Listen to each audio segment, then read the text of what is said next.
Alright, we're on. Live. Hold up.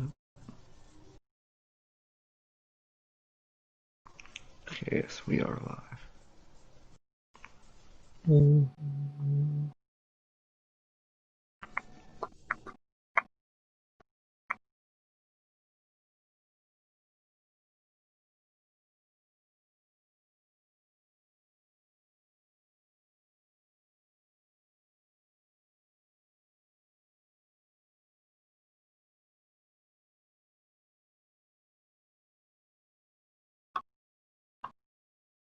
Booker T. Huffman. Oh yeah. Cesario. So you guys finally get to see the match that was loading the whole time on last episode. Bruh. So I hope it was worth the wait as Cesaro makes his entrance. He's already outdated. He's got the bar gear on. So it's all good. Sure. What would you name? If you were to pick a name for Cesaro and Nakamura, what would it be? Shinzaro? I don't know, man. I don't even like this group to begin with, so I love I it. can't tell you. What about you?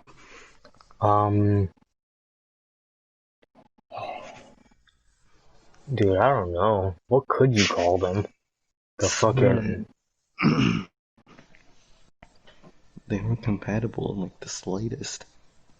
Yeah, they're like two fucking completely opposites. I mean, unless they were to organically make something like the Bar, where Yeah. they were always known as Sheamus and Cesaro until they started saying, like we're the Bar for tag team wrestling, you know, Exactly. like we are the at the top, Yes, like the standard, if you will. yeah. So, and then, right, yeah, they didn't start out as, we're gonna call these guys the Bar, you know? That was kind of something that was organically made through time, I guess. I swear. And then everybody was just like calling them the Bar because they would always say we are the Bar, even though it's not really what they meant as a name, but it kind of just stuck. Exactly. It should just stuck and they were the Bar. Remember the big Bar? Oh No, my it's the god. Artist Collective. God. Making them sound like fucking trophies. Yeah, fucking like they're action figures. Look at this collection. Collection of people. Okay. I'd be like calling a faction 4 men. 4 men, 1 title. 4 mean guys. 4 mean men. Alright, my shit's good.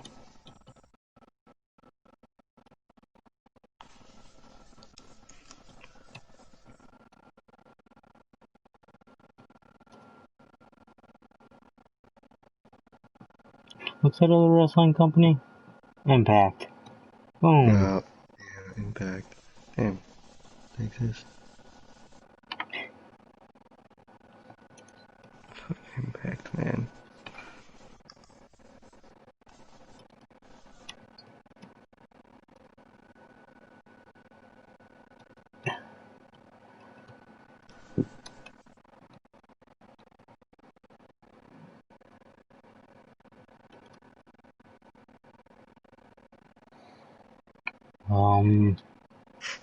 Yeah.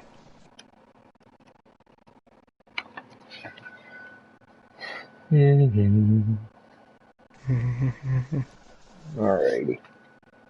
Almost done here. Probably took a little longer because I was just sitting here just talking about the Bar. What? It's only 4 minutes, 30 seconds.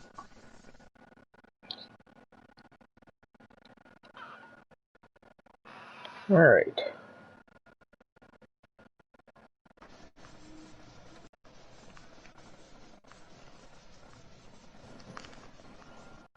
Alright.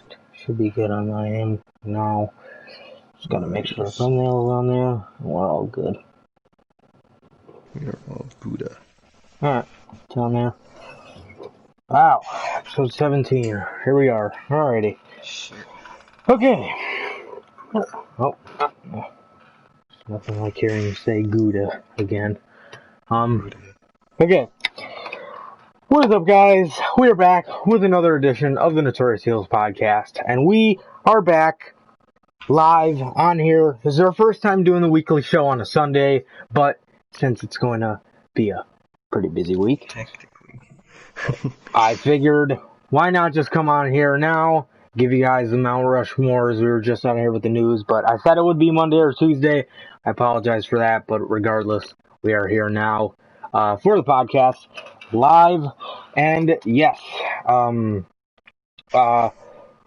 yeah, bro, yeah, so this the theme show. Any day of the week we do this show except for Friday, because Friday is specifically for the news, and the weekly show consists of Mount Rushmore's what ifs, top tens, and fantasy bookings, and obviously the news show is pretty self-explanatory. But yes, we are on here with the Mount Rushmores this episode, and the specific Mount Rushmores we will be doing are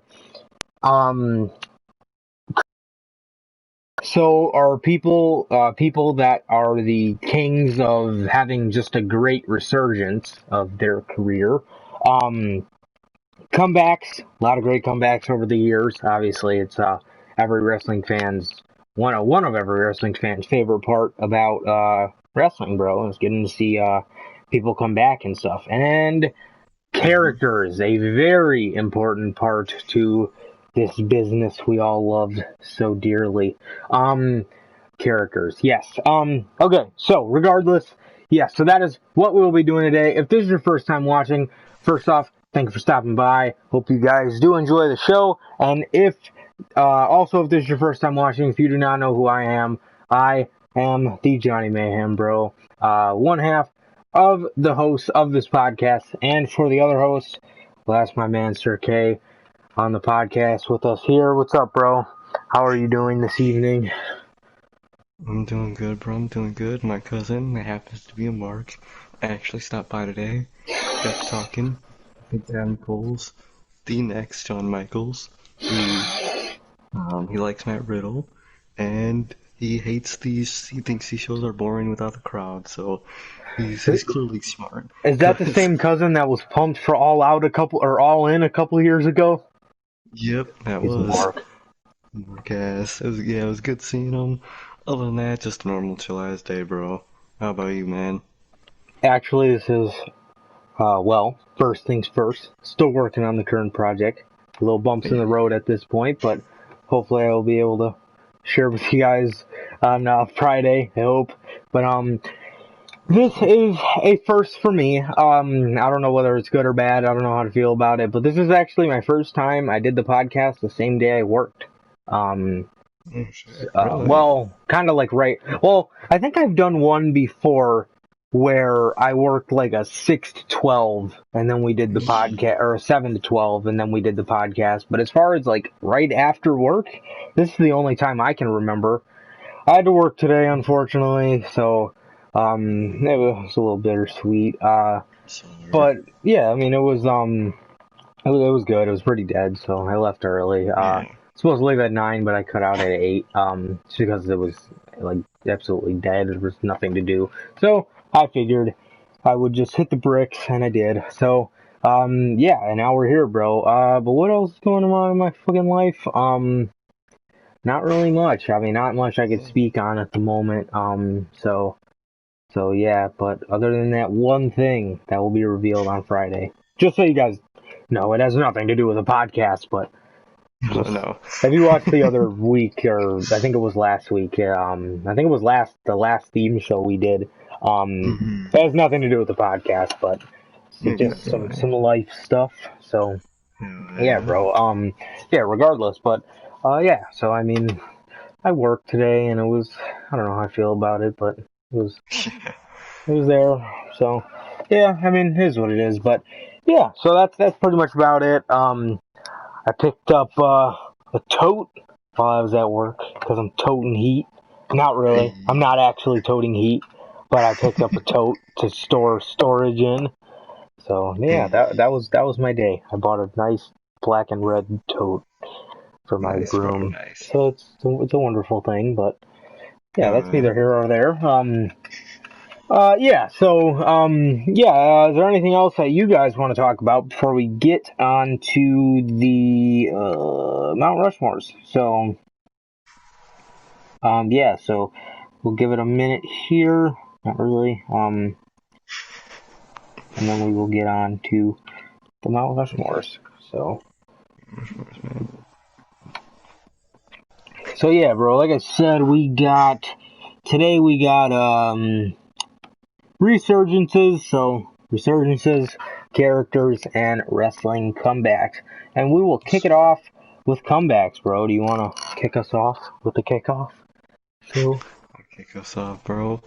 At my number 4 in the Mount Rushmore, bro. To start off, I put relatively recent. These are all recent comebacks, by the way, guys. No attitude era shit, because we don't, unless you have something, but most of the time we don't know much about the oh no, attitude I era. just made that noise because I had a knot in my beard. Keep going. Okay, good, good. Yeah, no attitude era shit, but the most recent, well, not the most recent, but one recent one, of course, I have on the list is my number 4, and it is Daniel Bryan, bro. Because, I mean, that was probably the biggest modern one to come back from history. I think he's the one that started it for everyone else, if I'm not mistaken, you know. But yeah, bro, Wait, Bryan. which Brian come back? The one who came back in the Nexus? Or we No, came no, back no, and the no, team no. joined WWE? From injury, from injury. Oh, the one in 2018? Yes. Okay, okay. 2018 return from injury, Bryan. I forgot to specify that, but yes, the return from injury, Daniel Yeah, Bryan, you bro. did. Bro. So we all remember that, bro. Um, Yeah. was it before? It was how long before Mania? I'd say it was about a month. I think it was about like Yeah, a month and a half before Mania that year. yeah, bro. Cause I remember I was in school, bro, and I just get spam Twitter notifications from you in my messages saying that Brian was cleared, Brian was cleared, Brian was cleared like 5 times. I didn't No, believe it. Checked. Shit was real. it wasn't I real. was everybody. Everybody was shocked, bro. Everybody was marking out. Shit was nuts, man. We were people were all starting to speculate what it was, and we all know at the time they had that little chaos. Wait, what was Sammy and Chaos little group name we made? That we Cammy, made? the Cammy brothers. Candy Brothers. They were doing a little thing with Daniel Bryan, and didn't it lead to a handicap? No, it was Brian and Shane Oh when Shane was yeah. cool. But yeah, when Shane was cool, it did lead to Bryan and Shane, and Bryan's return to wrestling at WrestleMania at the same city, WrestleMania 30, New Orleans, where he did have the biggest moment of his career, bro. So that was amazing to see, amazing to just hear that this person we never thought could come back. He never, well, he knew he could come back, but the people, the fans never thought would be able to come back, just comes back, man. Same arena. Was it the same arena? Yeah. Okay, same arena. He had his biggest moment of his career in, bro. Just shit was crazy, bro. It was nuts hearing in the news. If only we had news. We were doing news at the time, bro. Would have reported on that instantly. But, bro, that moment was huge, and that WrestleMania moment was really good to see, man. It was, and then after that, um, damn, how long was he face for after Survivor that? Series of that year. Yeah, and then, yep, Oh, the week damn, before. damn, that 2 shit's weeks nuts, yeah. before. Yeah, bro. We had the return of peak Daniel Bryan for a minute, and it was just so good to see, man.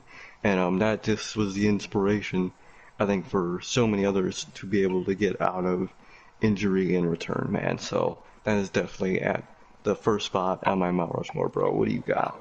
Speaking of Daniel Bryan, bro, making people want to return to the ring, man. I got somebody who also inspires a lot of people. Like most notably, I think he came out and he said he wants to return to the ring. But Corey Graves, bro, Corey Graves was inspired by none other than my number 4, Edge, bro, the Rated R superstar, man, when he came back. Now, I understood the Mania match. Listen, I understand, and I'm in the boat. That was a horrible match. The greatest wrestling match ever. It was a good wrestling match. It was maybe a low great wrestling match, but was it the greatest? No.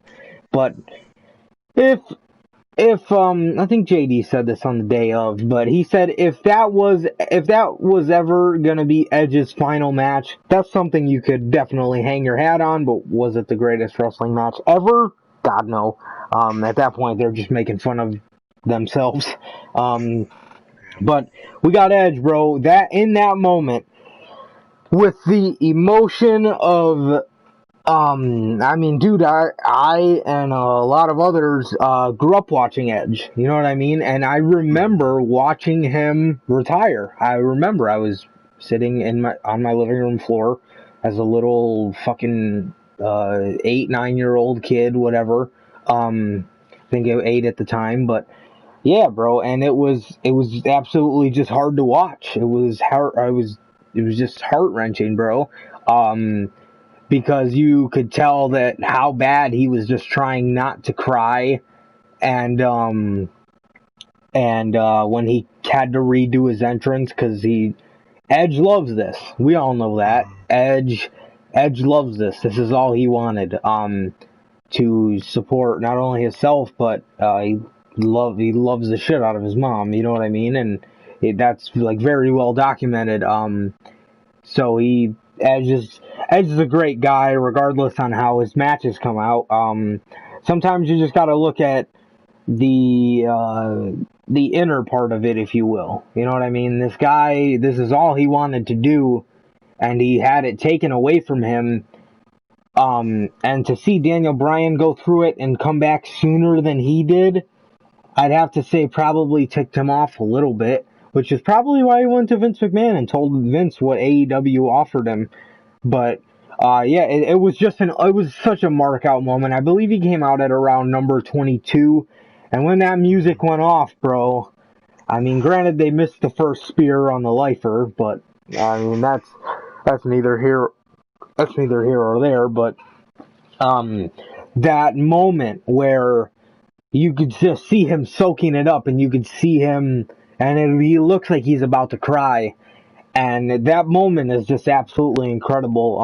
Especially for somebody like me, bro, who seeing him, like watching him live retire. Fast forward 9 years, and I'm watching this guy live return, and it's absolutely incredible. And Edge is great, bro. So yeah, that's my number 4. What do you got at your number 3? And my number 3, bro. Getting with similar people, man. I have also Edge.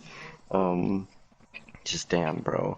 This one, along with Daniel Bryan's, were probably the most emotional ones, I would say, man. I would weirdly think Edge was more emotional. Well, this whole situation was more emotional. Just because Bryan, I think, was more out of frustration of wanting to come back, and then Edge is just, he gets to come back. But Bryan was just, fucking let me wrestle. So I'd say Edge is a little more emotional as a whole, weirdly. But Edge, bro, when he was I think we all knew in the news, wasn't a report in the news that he was coming back, or that he was most likely to, or something? Yeah. Yeah, we all kind of had an idea of it. We all think it could happen, but truly, a lot of people just You don't didn't get that think it was. emotion until it happens. Yeah, that it doesn't hit you until it actually happens, and it didn't hit anybody until WrestleMania. He did, like, bro, his ass was so soaked in that pop, and that probably was the pop that was starting to make him tear up, bro, and just single, like you said. And after that, his shit just started, man.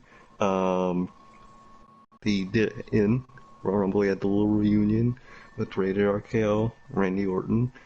Of course, Edge knew that Orton was gonna stab him in the back in the match, because that's how the match goes. They're not fucking idiots. Um, Counter it, and just the way it led to the build up to Mania was really, really great, bro. Genuinely great build-up to their match at Mania. Even though their match at Mania was fucking boring as fuck, I will still respect that they tried. I know what they tried to do with it, man, but just the match was just so boring. It just didn't hit, man. But I know what they were trying to do, man. Still respect it, man. Even though Edge was kind of being a goon on Twitter. Kind of still is, weirdly.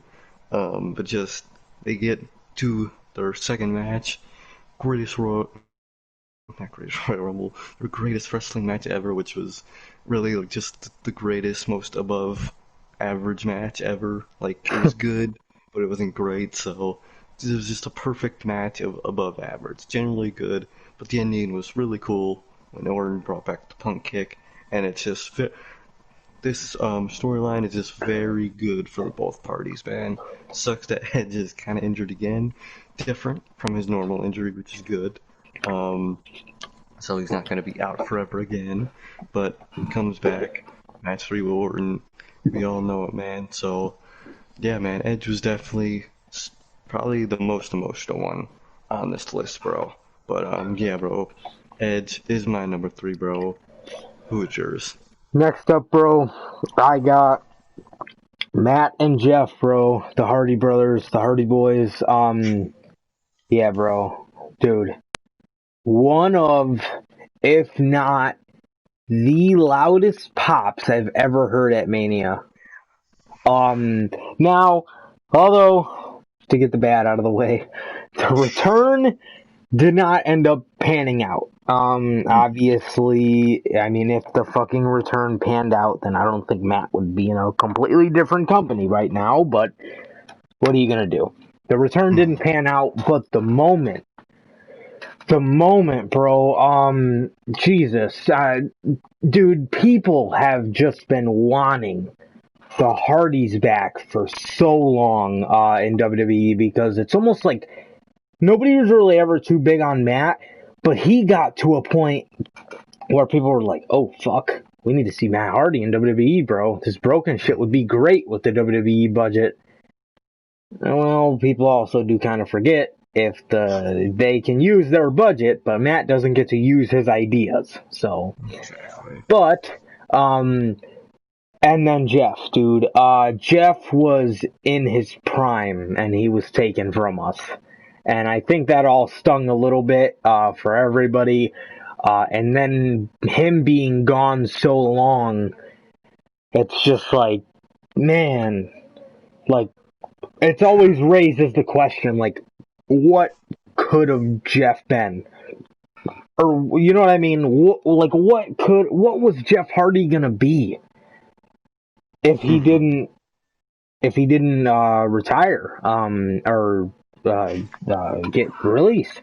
You know what I mean? That's always one of the craziest things to ask, to, like, a wrestling fan, you know, like, what was Jeff Hardy going to be before he ultimately was taken from us, bro? And the moment they came out, personally, I just for Enzo and Cass's sake, bro, the Hardys will be fine. They don't need to win the titles on their first night, but man, I mean, just Enzo and Cass got fucked, dude. They built up that whole year. Like, WWE doesn't want to do anything with Enzo and Cass because they want to save that big pop for them at Mania. And they got fucked, man. They really did. Which sucked. But I mean, bro, if you're gonna bring the Hardys back at WrestleMania, you can't have them fucking lose. So I understand that.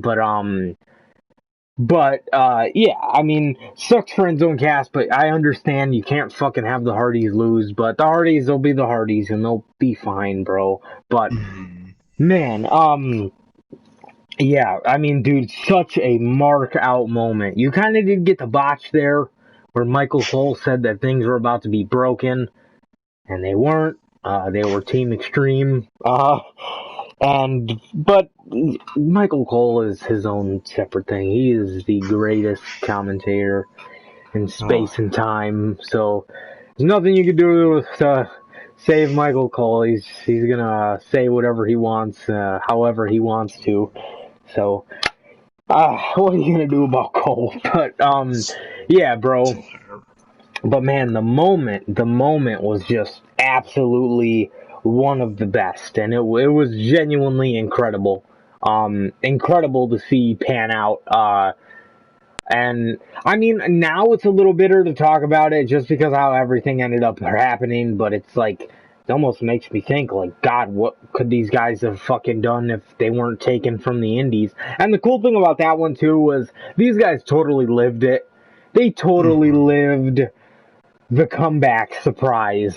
These guys, I think they, like, the fans were asking them a couple hours before the show, and they were saying that they were going to bed because they're tired, and they waited a couple hours, and they snuck out the back door into a car. Like, they completely owned it instead of just walking out and getting into a car a couple hours before Mania and driving away like nobody else knows where you're going.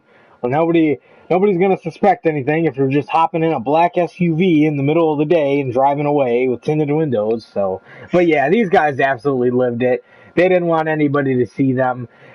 There were rumblings, as Cole would say, but nothing completely confirmed. Like they did John Morrison's comeback, but yeah, but I mean, still, it was fucking awesome, dude. Why would they do that? WWE signs John Morrison. Are you fucking kidding me? You didn't save his pop. If he were to have one, if they're running, I can't remember if he debuted when they were fans or not. I don't think he did. I think he was always an empty arena guy. I don't think so. Or I think he debuted right before. It was he might have. Oh yeah, I think I do remember him in a crowd a little bit. Oh, yeah, he was. Yeah. I also remember them like not putting him in. Oh, they did put him in the Rumble. Yeah, so he was there for crowds. Yeah, but I mean, just completely ruining the whole pop aspect. You know what I mean? Like now when he comes out, I mean, people are gonna pop because John Morrison used to be Ricochet, bro. I mean, dude's fantastic. I mean, the role he's in now is fucking ridiculous, but dude, the guy is fantastic as fuck. You know what I mean? The dude is great. But yeah, like I remember as a kid, dude, just genuinely one of the most likable, like, just one of the most likable baby faces. There was a point where it was like John Cena, and right under it was him for me, because he was just hard, like he was just so cool. You know what I mean? Like with his part, like when he would be doing parkour backstage, and I'd fucking try to be like him and fucking crawling on the arms of the couch and shit. But yeah, nonetheless, bro, the Hardys absolutely lived it. Yeah, but they completely fucking Ryan Satan completely botched John Morrison's fucking.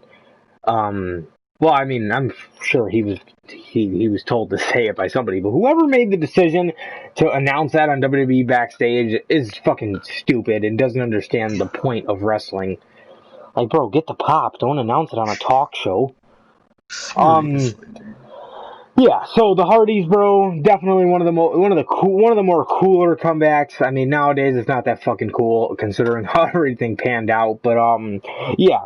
But dude, that moment at WrestleMania 33, and then the pop the night after was awesome. But yeah, the Hardys are at my number 2. And what do you got for your number 2? Or no, that was my number. That was my number 3. What was your number 2? Originally, my number 2 was gonna be the Hardys, bro, but I thought I'd switch it up. Go with another return that was more of better in the return itself than his return as a whole, man. But I have Rey Mysterio, bro. I remember his return, man. It was at the Greatest Royal Rumble, and I don't think anybody, even in the news, had any idea he was returning, bro. That was probably the most shocking out of all these, bro. Cause it just he just yeah. Oh no. That was in the not the Greatest Royal Rumble, the regular Royal Rumble. Oh yeah. Because it was the match where they had to stand off with Balor, Roman, and I think Seth. And on the other yeah. side, it was Cena, Orton, and Ray. That was, bro, don't even get me started. That was a Yeah, mark-out bro. moment for me. It was not greatest Royal Rumble. It was the one Shinsuke moment. Oh, no, it Yeah. wasn't Seth. It was Shinsuke. Yeah, it was Shinsuke. Yeah. Yeah, bro. That shit was. I remember that moment, bro. That music hit. We saw those trons. You yelled. You're like, oh, what the fuck? Cause no one, bro. No one thought its ass I was was hoping it was even. going to be Trent Beretta. Yeah, I was hoping for Nice, El bro. Torito. I was hoping God, for Diego. bruh. Yeah, Losing bro. that But that Ruiz.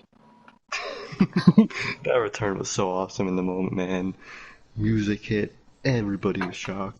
Came booking down the ring and they had that 4-on-4 or 3-on-3 stare down, bro, which was fucking awesome. Old, new, that was cool. And in the end, Nakamura did win that Royal Rumble. He did go on the job at WrestleMania, but we don't talk about that. So Damn. yeah, bro. But in the moment, at the Royal Rumble itself, that was so much promise, such a good moment, and generally made Shinsuke look very good. So that Rey Mysterio turn right there was awesome. Then after that, he just kind of went on to do random shit from time to time. Occasionally feud with this person, occasionally feud with that person, and comeback wasn't great, but it wasn't bad, I don't think, because I don't, it wasn't a fucking Batista comeback, but and it wasn't even a Hardy's comeback, but it wasn't no fucking damn. It wasn't no who my number one is comeback. So overall, Rey Mysterio had a decent comeback, man. We don't know if is this comeback still going on or if he is leaving, because if it did end, it would have ended with Seth feud, the Messiah, Ray. Ray ends up losing an eye, which gets his eye poked at the steel steps, and he grabs a fake plastic eye in his hand and holds his face. So that would be his last moment in this company's history. Fucking hell, man. And if he does come back and he's blind, what the fuck, man? I would love to see him just. Bro, I wouldn't love to see him. He just leave, dude. They're gonna make you be blind. Fuck that, man. But that's a stand for the comeback. He's looking probably to pay a little visit to AEW, bro. If Rey Mysterio leaves and he goes to fucking Impact, I'm done. Then at this point, I'ma fucking go to Impact. I'm gonna ask how much they're paying me because, bro, what the fuck? But I think he would probably go to AEW, man. They got some other luchas in there that they could start their own like Latino lucha faction if they wanted to, bro, and then Pac would weirdly just be in it with them. But bro, why not, man? So overall, I say Reyes was decent, man. It was decent, man. But he is at the number 2 spot, bro. What about you? What's your number 2 spot? You know, I was just thinking about it. Mm-hmm. Los Matadores, so bad. Oh my god. Like, bro, how are you going to have the two people in the tag team named Diego and Fernando, and you got a little bull? Jesus Christ. Yeah, bro. I completely forgot that fucking Ray surprise return. That might have been the best Rumble I've seen ever. Oh yeah, bro. Same. Cause that was genuinely amazing. Yeah, that Rumble, that one Nakamura won, dude, in 2018 was incredible. But speaking of 2018, I got somebody that returned in 2018, bro. Sir K mentioned it a little bit earlier, but man, I got Daniel Bryan, bro. Dude, I remember I was working on a different video a couple of years ago, and I was sitting at my desk in my old house, and I hear the classic iPhone notification noise, and then I just seen the WWE app, and like tonight on SmackDown, Daniel Bryan Daniel Bryan cleared to return for wrestling. He'll make an announcement on SmackDown Live tonight, and I was like, what the fuck? I was like, that completely came out of left field. Completely. And we know it was all because of the fact that, his contract was coming up. It was all because of that, but regardless, wow. What a crazy, crazy, crazy moment. I mean, like, that, bro. I remember I posted it on Instagram. I wonder if I still have the post. But I remember I texted you as well. Jesus. Yeah, I texted you as well, bro. It was just absolutely crazy, and it was super, emotional. But it was also a little bitter feeling behind it because of the fact, bro, we all know why Daniel Bryan was taken out of the equation. Exactly. So, but yeah, I mean, it was all a little bit of like, good, like now these fucking people get to fucking eat their shit and go back on what they fucked up. You should not have done that to him. And how do you expect us to, God damn it, I fucking forgot what I was gonna say. But regardless, bro, dude, it was just so messed up the way they went about it. And I think, sorry, I'm just looking for this post. I don't know if I still have it. I thought it was on my Instagram here, but could have got deleted. Do they delete shit? Who, WWE? Yeah. Oh yeah, they do. Well. Yeah. Well, that's neither here or there. But yeah, bro, dude. Regardless, Daniel Bryan's it had a little bit of a bitter feeling behind it because people were. I remember I was going off on this goon on Twitter before because he was trying to say that Daniel Bryan fucked up Roman Reigns, and although that may be true, bro, but you know what? They should have never stepped on the fans' toes, bro. In 2015, they should have never thought about Roman Reigns when Daniel Bryan was in that match, and everybody wanted to see the definition of the GOAT underdog versus one of the best intimidating men in wrestling, bro. One of the biggest beasts, no pun intended. He's a fucking beast. And they should have never. Oh my god, damn! What a squash, dude. Tommaso Ciampa didn't get one hit on him in that match. God. That's Wow. better. And Brock just torn to pieces, bro. Well, anyway, yeah, man. I mean, just such an emotional ride. I mean, seeing how, or Daniel is open about how depressed he was. His dad passed away, I think, during that time. He just had a lot of shit going on, and on top of that, now WWE wants to throw. Oh, okay, well, now we don't want you in the ring anymore because it's being safe. And listen, how do you expect people to believe that you care about people after watching things like that Owen Hart Dark Side of the Ring? That's all I'm saying. But regardless, bro, we know what DB was taken out for, and that is what brings the bitterness of it in. So, like I said, when they brought him back in, it was such a rejoiceful moment for the fans because it was a moment of good. Now you get to eat your own shit because now you're calling upon him not because you need him, but because he's fucking now you don't want him to go somewhere else. That's just fucked up in my opinion. And yeah, and obviously I mean, if we're just being real here, I don't think DB's reached. DB's great, all around fantastic, right? Wrestler, he's cut such a great babyface promo. But you complained so much about how every time we give you guys somebody to give the keys to the kingdom, we boo them, and they always bring up Seth. Listen, bro. Okay, Seth Rollins was a...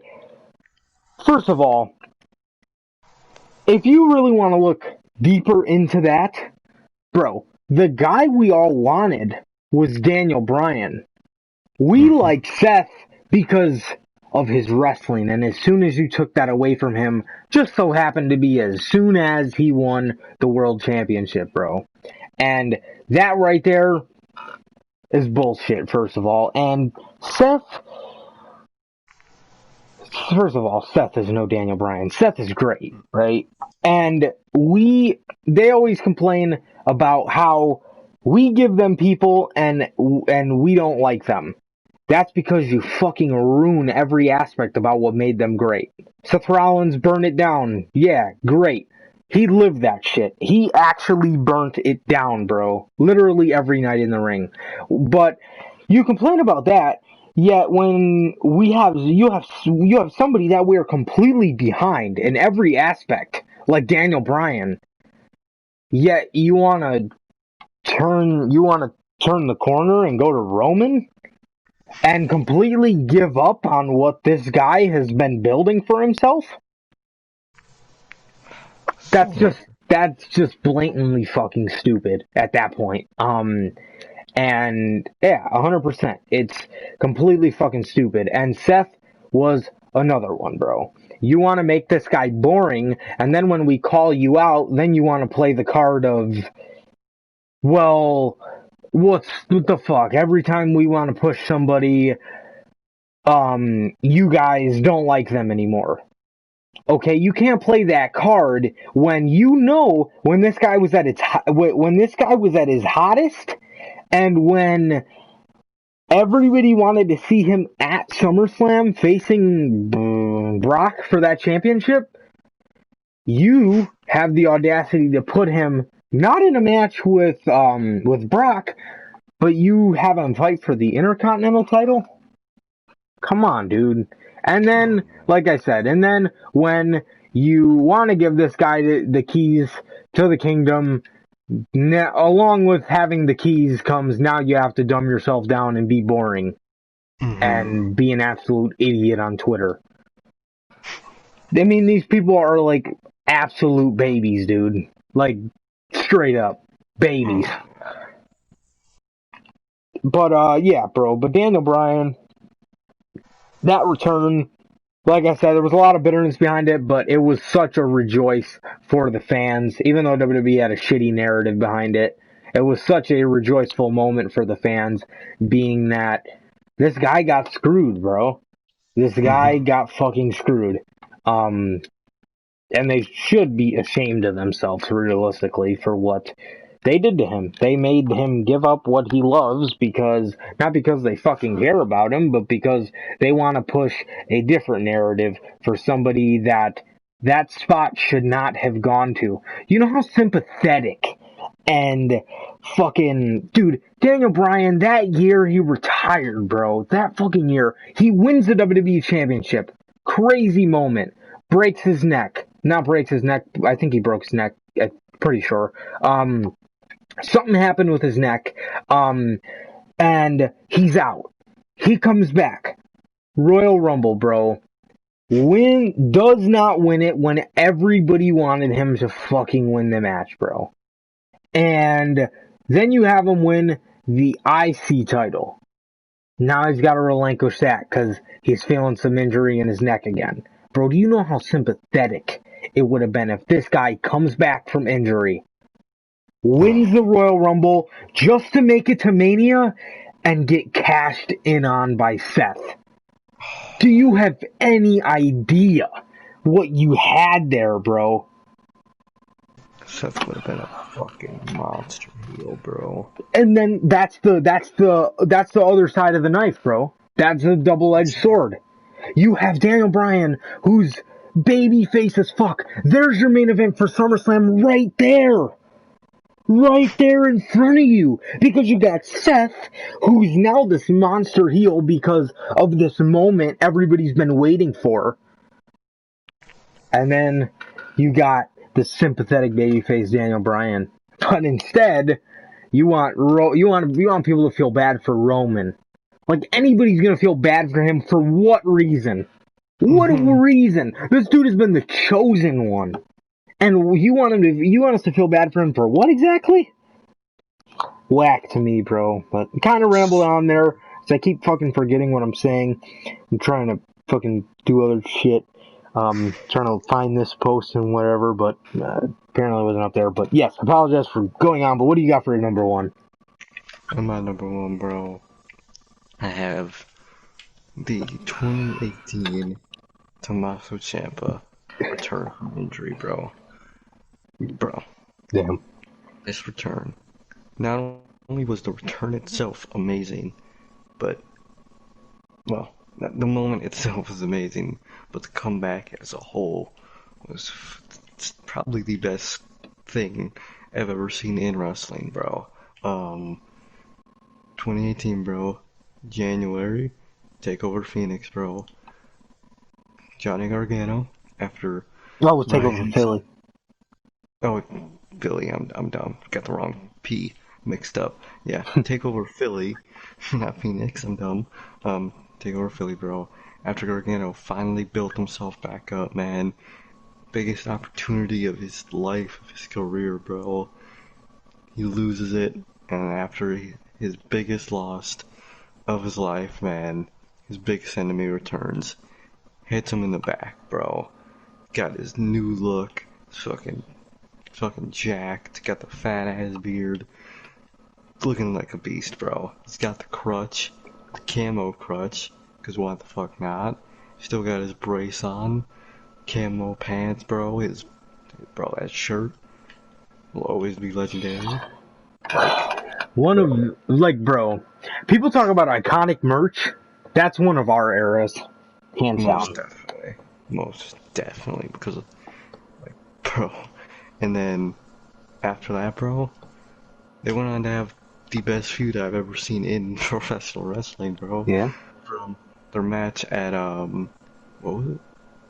Was that Orlando? Taking over Orlando? The one where Gargano tapped him out with his crutch? Yeah. New Orleans, yeah. Take over New Orleans, bro. Then after that, the one we got to see live, bro. Crazy. Chicago. We were a part of that feud. We were, bro. We were there. Crazy. Bro. That shit was amazing, bro. Got to see that live, and not only was that one of the best moments I've ever got to see, but the best ending to a takeover that was ripped from the fans, because it ended, bro, with the monster heel, Tommaso Ciampa, after just sitting up at the fucking count of 9, winning the match, taking Gargano out of NXT, bro. He's just on the stage, doing his signature evil wave, as we all chant, "Fuck you, Ciampa, bro." Bro. Not to mention the fucking, the match with Black. Yeah, oh my god, and that War Games match. Oh god. Gets to Black, bro. An amazing storytelling. Johnny Gargano in his last idea to not, last hope to not get Ciampa to win the title, goes to try to fuck Ciampa up, and his actions is what directly led to Ciampa getting that title, bro. And then he would go on to have the best NXT title run in NXT's history so far, bro. Easily from his third match with Johnny. Wait, no, he didn't have a Brooklyn match with Johnny, didn't he? Yeah, he did. He was the last man standing. It was going to be the triple threat, remember? Oh yeah, okay, yeah. The last man stand. That was the last man. Yeah. We've seen the street fight. We've seen the street. I'm dumb as shit. I'm retarded. I got the endings wrong, but you know what I mean, bro. Street fight, bro. That match. That was the ending, bro. That was that best fucking last man standing. Dumb. Best last man standing match I've ever seen, bro. That ending was so amazing. You got Ciampa laying on both of them laying on the crates and shit, and the count of 9, Ciampa just rolls it off the crate onto his feet, winning the match, bro. Bro, that was amazing, bro. And then go on to War Games. Fucking amazing, man. Unbelievable. And then after that, who did he face? Black. He did face Black. Bro. Fucking amazing. And then DIY kinda comes back together as Lafayette, Louisiana, baby. It's Gargano. And his last hope is the classic can't beat him, join him. And then Tommaso Ciampa gets injured again, man. Ending that comeback in itself, man. But that is probably the best comeback I've ever seen, bro. From the moment itself. I remember me and you didn't soak in the moment live because we were so pissed that Gargano lost. But bro, looking back, the return itself is fucking amazing. At his lowest point. I think we soaked it in, but I think we were a little kind of pissed off at the match. But I think we soaked it in a good amount. I mean, I think we were like, oh fuck, this is gonna be good, but why isn't this for the title? But I mean, it was the right call. Oh yeah, man, didn't feel like it at the moment, but it was definitely the right call, man. Because we were pissed. We were so pissed. But bro, that was just the best comeback I've ever seen, man. But yeah, bro, easily my number one. What do you got at yours, bro? Which leads me to the next return, bro. Well, if you guys do not know, off camera, me and Sir K felt that we were gonna have the same exact Ciampa comeback, so we decided to pick between the two. But this one leads me to my next Ciampa comeback. And it is the first night on USA, on Monday Night Raw, or on USA Network for NXT. God, I fucking hope not. God. Roderick Strong, I believe, won the NXT North American Championship, and Adam Cole comes out and he's standing on the stage. And the way Adam Cole was standing there, and then when the music hit, his face was just like, oh fuck. And it was such a shocker because it took him, what is this, summer, like 4 months? He was supposed to be out a year and a half. He was supposed to be out for fucking 14 or 16 months. 16! He comes back in 4 or 5 months. Bro. Now, obviously, Sir K's Ciampa return was more of the actual storylines after the return, but I'd say this one, just based off, I mean, he did a couple good things since then, but, well, obviously we're to the point we are now with him where apparently creative is nothing for him, which is, I don't know how that happens. Considering he is one of the faces of NXT, which is the cool thing about NXT. There are multiple faces. You got Gargano. By this point, he's established enough. You got Keith Lee. You got Adam Cole. You got Ciampa. Looks like they're going towards having Karrion Kross. You know what I mean? That's just so cool about NXT. There are so many people that can be world champion because everybody's legit. Meanwhile, on the main roster, the only people on Raw I could see being a world champion, I could see most of them being there, but the guys that have been built up enough, clearly they don't think of the Messiah as a top act. Clearly not. They think of it as a little side act because they think of Seth as this generic Roman type character. Next up, you have Orton, because he's doing great. Obviously, you have McIntyre. He's doing alright. That's fucking it. That's literally it. Now, who can be WWE champion on that brand? Buddy Murphy, if you booked him right. Aleister Black, 110%. Seth, even now, would look amazing with that championship. You got Rey Mysterio. he can easily be a WWE champion. The rate I don't know about WWE champion, but maybe US champ Bobby Lashley. He's doing great. Yeah. He's doing great right now. I feel like I'm fucking forgetting somebody on Raw. I swear, bro, I feel like it, but can't think of it. Oh! Ricochet! Cedric Alexander. Bro, those are two guys. You people are delusional. How stupid. Yeah, bro, but dude, Ciampa, regardless, back to the point, Adam Cole's standing there and Ciampa comes out and he's walking so slow. And he has not glanced at the crowd at all during this return, I don't think. And he's looking straight at the championship, not even in Adam Cole's eyes. And he walks around Adam Cole and he's still staring at the championship. And all of a sudden, he gets that, like, shake in his face because he's so pissed off. And he slowly glances his head up at Adam Cole. And that was such... I'm getting goosebumps thinking about it. That was such a mark-out moment, bro. To see him back in that time. And some of the good shit he was able to do since then, bro, was, most notably, War Games, bro. We got to witness that, and that was fucking awesome, dude. Seeing this guy do the fucking black noise off the top of War Games to Adam Cole is mark as shit. Then, he would then go on to face Cole. Well, what did he do at... Oh, God, how did I forget about that? DIY versus Mustache Mountain. Oh, my fucking God. At Worlds Collide. Bro. Dude. Dream match. Honestly, bro.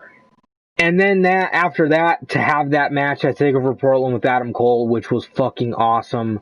And then that ending was kick-ass as fuck. But the Gargano... I mean, listen, the Gargano and the Cole... Or the Gargano and Ciampa feud that we got was a little underwhelming, but it's not their fault. Some of the biggest things with NXT and AEW are so alike in the fact that the shows can operate, but it's almost like they can't operate without their fan base because it's so passionate.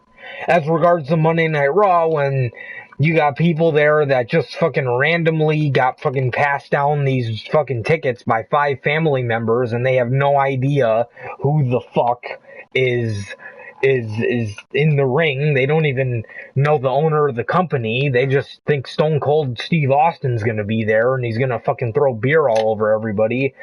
You know, you get that more on the main roster, and you get the little kids that are going there just to fucking see one man, fucking Roman Reigns.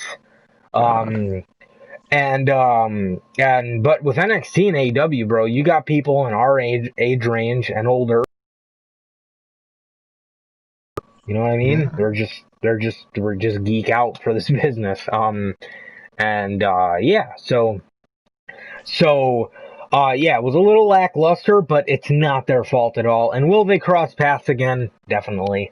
They'll definitely cross paths again. These guys are destined to fight forever, if you will. So yeah, bro, that is my top 4 Mount Rushmore for the comebacks, bro. We got Tommaso Ciampa, we got Edge, we got the Hardy Boys, and we got Daniel Bryan's for me, bro. You want to give us a rundown of yours?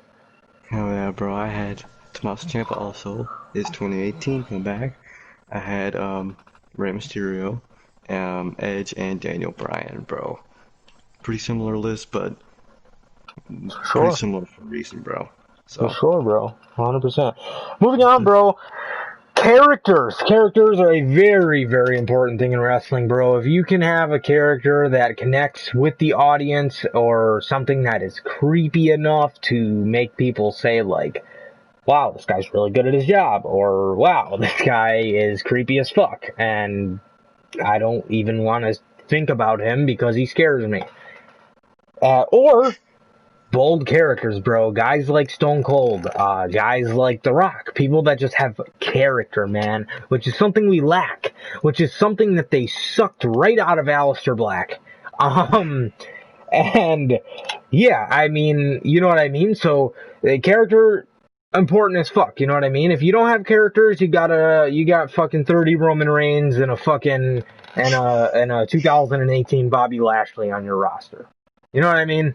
So and yeah, so characters, bro, probably arguably one of the most important things about wrestling. So yeah, bro. Do you wanna kick us off with your number uno? Yeah, bro, I'll kick us off, man. No, my number four, bro. At my first one, I have classic, bro. A classic person, classic character, man. Someone we were talking about last night, actually, man. I was thinking about it. I had someone else in this spot. I ended up changing it today, because I thought this person was more inclined on this list.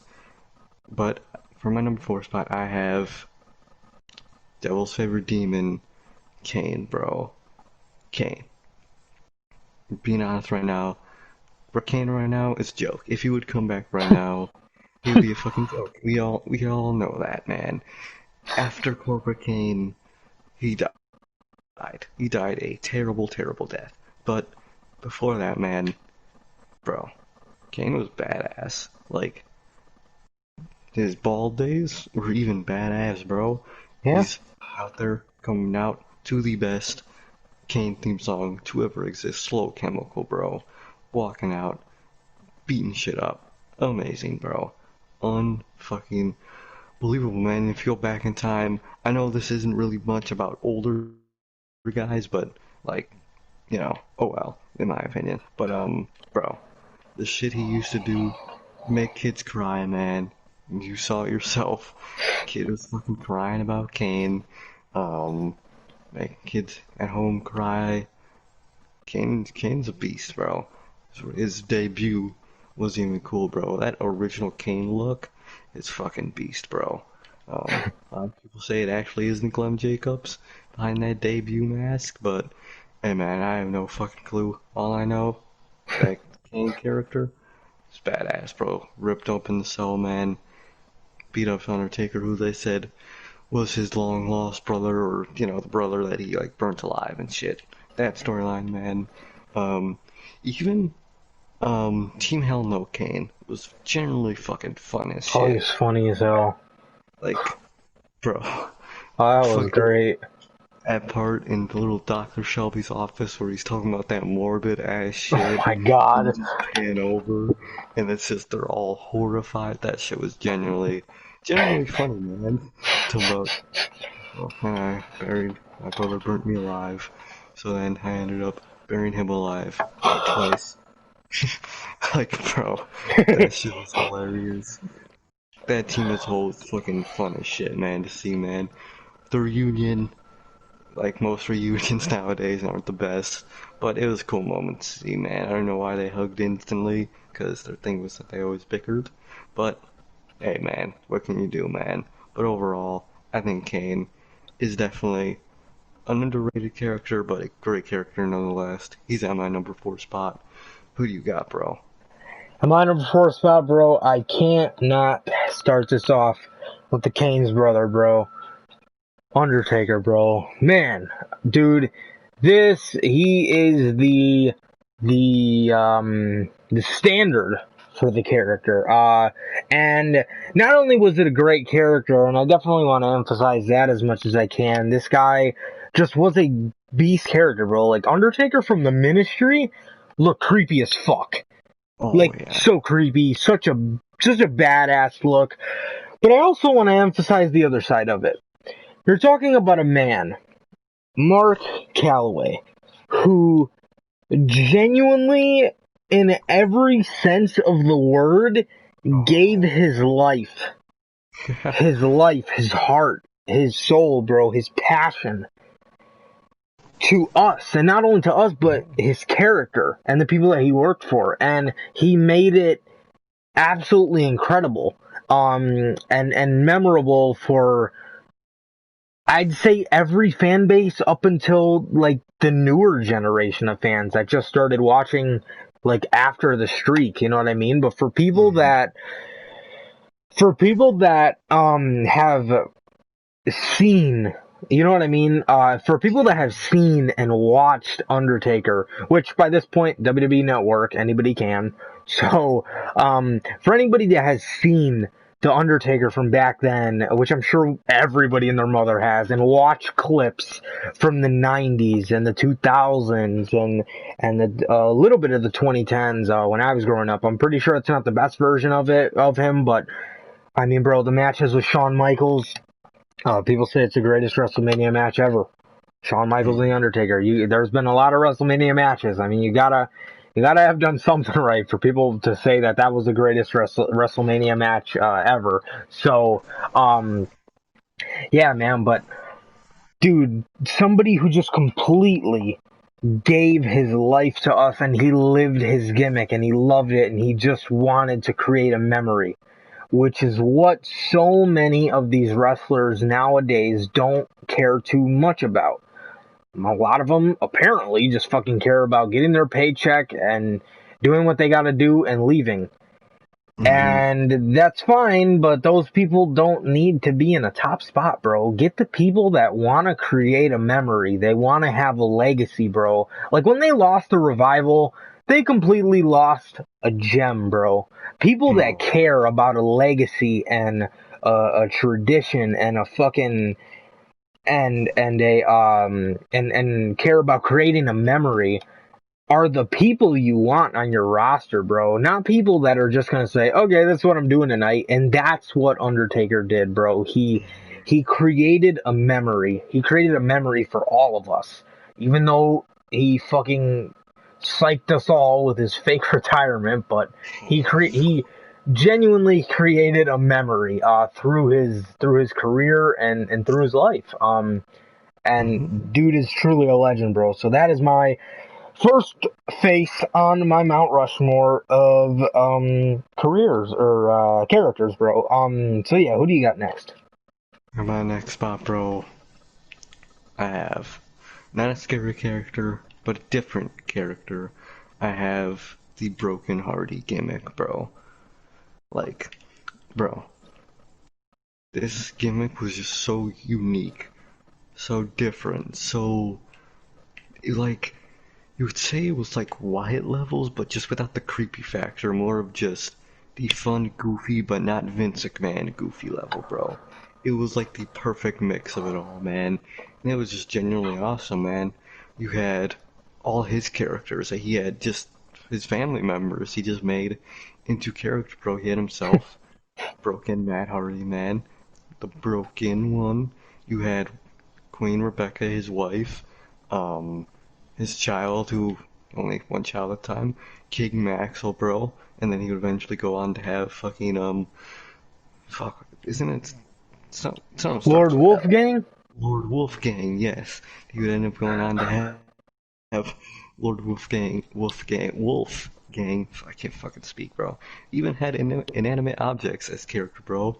Skarsgård, the dilapidated boat, just broken ass boat upside down on his leg. Fucking made a character out of it, bro. The lake itself. The Lake of Reincarnation, bro. Such unique shit, man. Senor Benjamin, his fucking father-in-law, that was his groundskeeper, and he's just a character. Just like their fucking guard or something, like, bro. And, bro, Vanguard 1, literally a drone, he turned into a character, bro.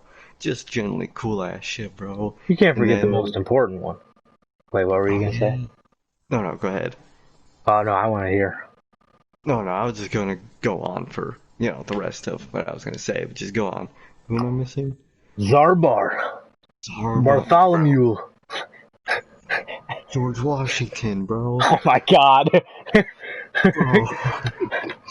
Fucking George Kangaroo. That was Fuck, fighting Jeff. God. Oh my God. And then you had that fucking brother Nero, bro. Such cool shit, bro. God. George Washington and Joe Frazier. Wait, wasn't the giraffe George Washington and then Yeah, and the kangaroo Kangaroo. was Joe Frazier? Yeah. What the fuck? Bro. What the fuck? And it would just go on. Add their little like weekly clips of the house, man. Just them doing random shit. At fucking Jeff fighting the kangaroo.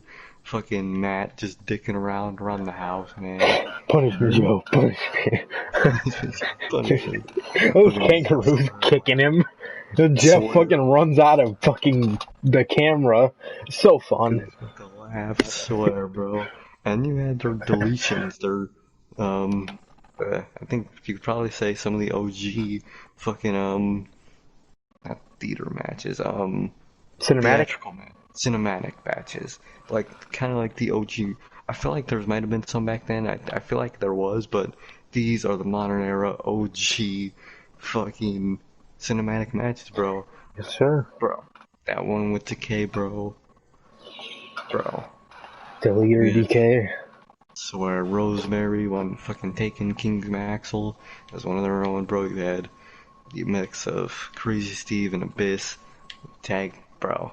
That shit was genuinely fucking amazing, bro. And then he did bring the gimmick to WWE, and I'm gonna be real with you. So when they had their return, Big Pop, and on WWE's thinking that return was more of Jeff, but in all reality, in the fans, the return was more for Matt. And Matt, I think Matt and the broken gimmick that they did is what gave them that big pop, man. Because if they were just being extreme the whole time in the Indies, they just come back, I don't think the pop would be as big. Because, I mean, at that point, what was the Mark's reason to care for them besides nostalgia? So, not only is that the reason that they got the pop, but bro, he brought it to WWE like 9 months into the career because TNA wouldn't give up the fucking rights, and Vince had to put his spin on it, make it the Woken gimmick, and fucking Matt Hardy's whole gimmick was him laughing. And I Ugh. hated that. Remember they released that like 10-hour clip Yep, of him of him and laughing? Bray, or yeah, him. Dude, what are Bro, you? Right there, you're telling me you want to kill him. seriously. And yeah, they basically killed the Woken gimmick, and as they killed the Broken gimmick as the Woken gimmick, but he's back on the Indies in AEW, bro. Well, AEW, not the Indies, but you know what I mean. He's back out of WWE with the Broken gimmick again, bro. The little shit he did with fucking Jericho in the Inner Circle was fucking hilarious, bro. Fucking Jericho and fucking uh Vanguard 1 was so fucking funny. Trying to have him fucking join his faction, give him a shirt. That shit was genuinely funny, man. But definitely, bro, one of the best characters easily on a Mount Rushmore, man. Matt Hardy. Who do you got next, bro? Next up, bro, it's a very great one. Next up, bro, I have keeping up with the tradition of different characters. I gotta go with Matt Hardy's tag team partner, not Jeff Hardy, the other one, Bray Wyatt, bro. I feel like he's on your list. Don't tell me, but I feel like he's on your list, so I'm gonna say my reasons now. But man, every aspect of Bray Wyatt is Amazing. just amazing, bro. Dude, we could start this all the way back at Cult Leader. Bro, when you look at those vignettes, Oh, the I always. all the same. Although he wasn't booked, that's not what we're focusing on here. We are focusing on. I mean, that fucking helps our case, but bro, when you watch those vignettes of him like whispering as this car is riding down a street in the country, the bayou, as I think he used to say, and him preaching in his baggy dress pants with his boots and his Hawaiian shirt and his fedora hat.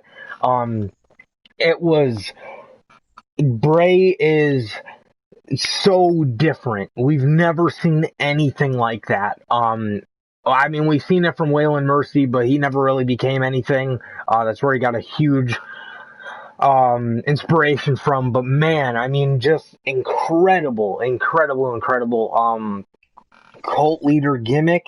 He played it so well. They had such good matches with the Shield, matches that I genuinely go back and watch. That match at Elimination Chamber, that was a kick-ass match. The Shield and the Wyatts, that was awesome. And I mean, just him preaching and him realistically speaking the truth Mm-hmm. about a lot of things, like the teacher lady promo is one that comes to mind as far as speaking the truth goes. I believe that was I believe that's one of my favorite promos that I can think of off the top.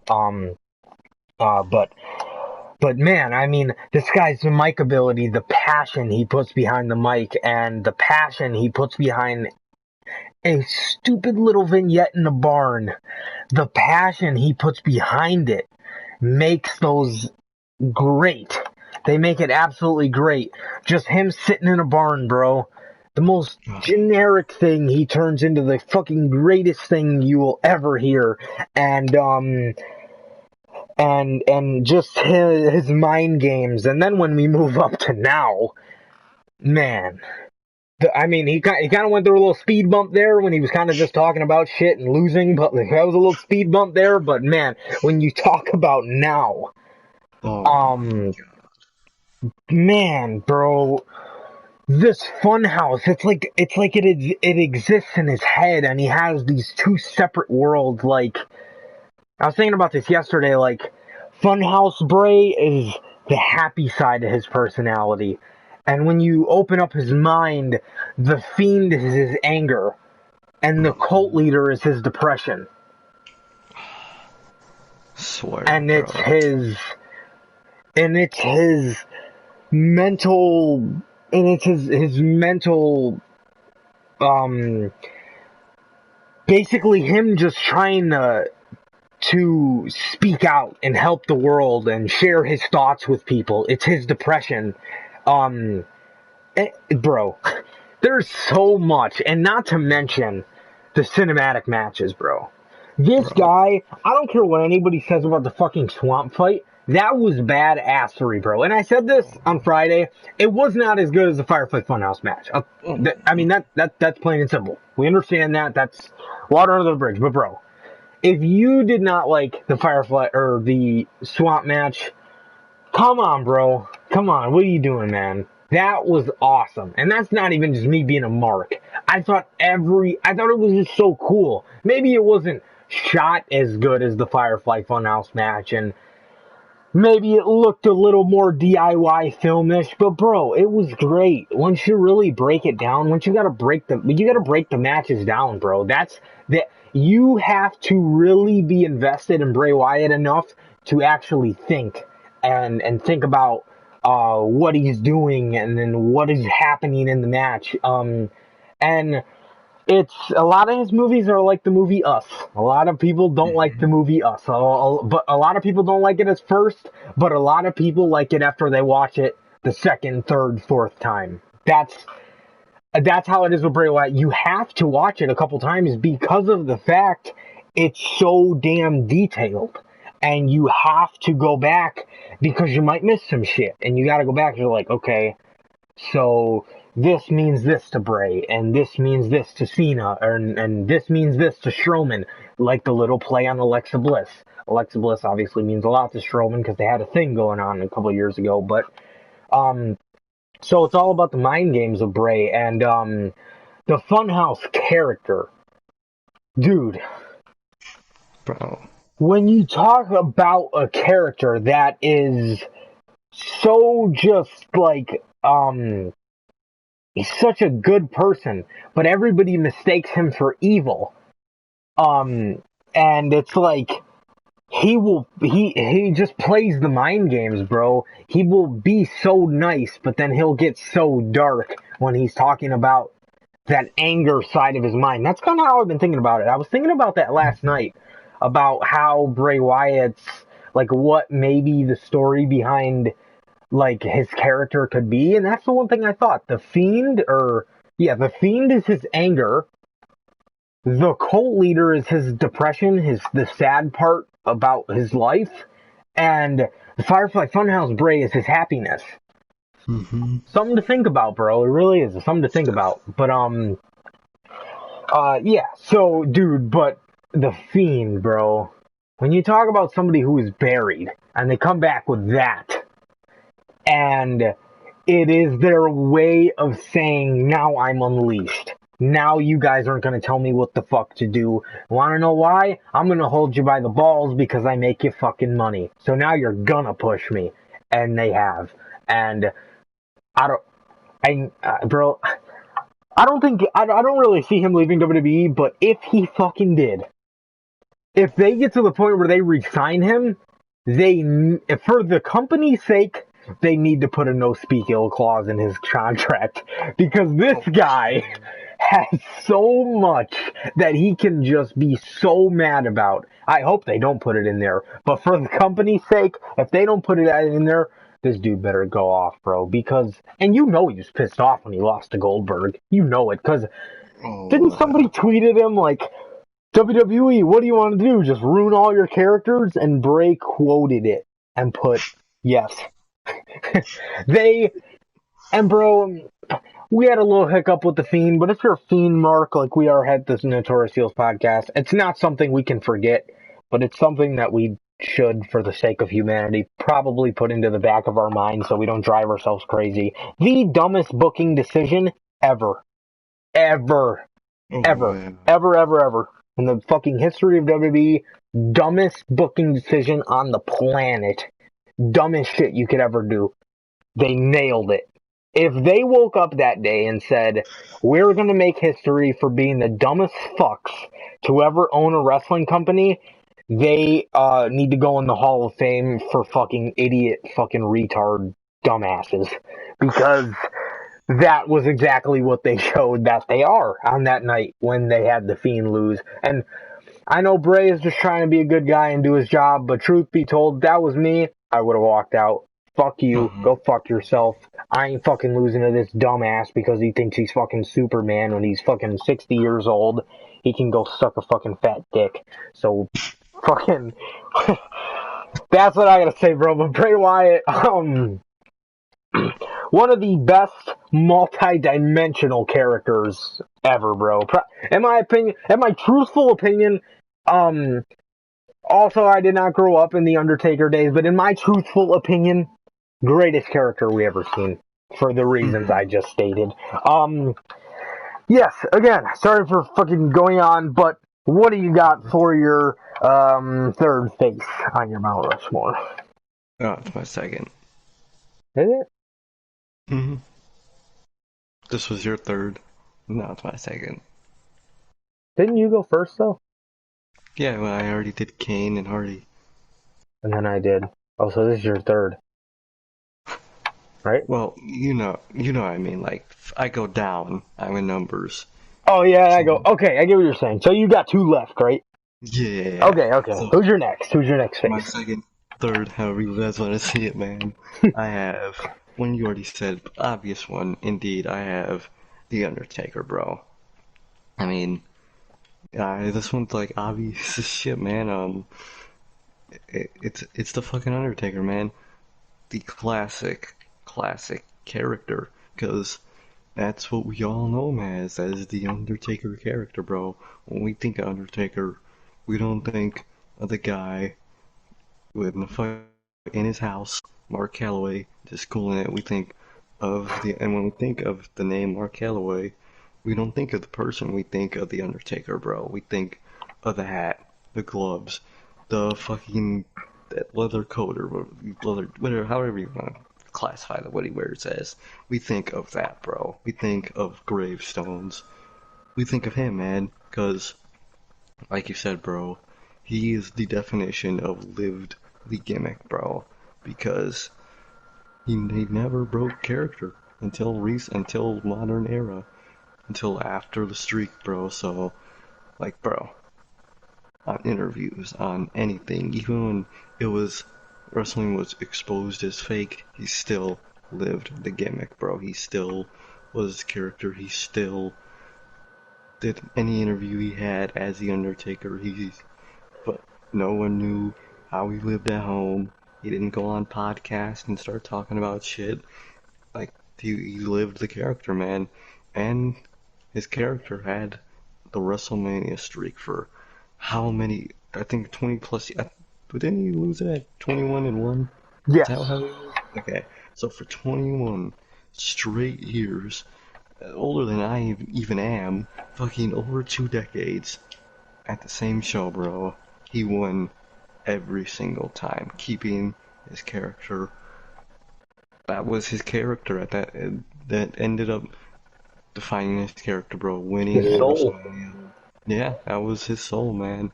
And it literally was, because it was in a literal of veil. I don't think it's what's it called? Things you put ashes in. Urn. The urn. I'm dumb as shit. Literally in the urn was the representation of his streak and his soul, man. And I mean, the streak was kind of killed. I personally think, too Agree. early and with the wrong person. But hey, man, can't change history from what happened before that, man. So what happened before that was amazing, bro. Like you said, a lot of people say that Shawn Michaels match he had is the greatest match of all time. I wouldn't know. I think that would be a question to answer if you saw it live. I don't think it would be the same feeling or knowledge just watching it back. But, eh, man, I don't know if it was, but if it was, like you said, bro, after all, he had, what, 26, 25 Mania matches at this point, man? And Yeah, something like that.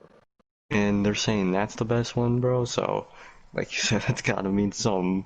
The fucking 20 plus matches. At that stage 20 in his plus. career, too. Exactly, bro.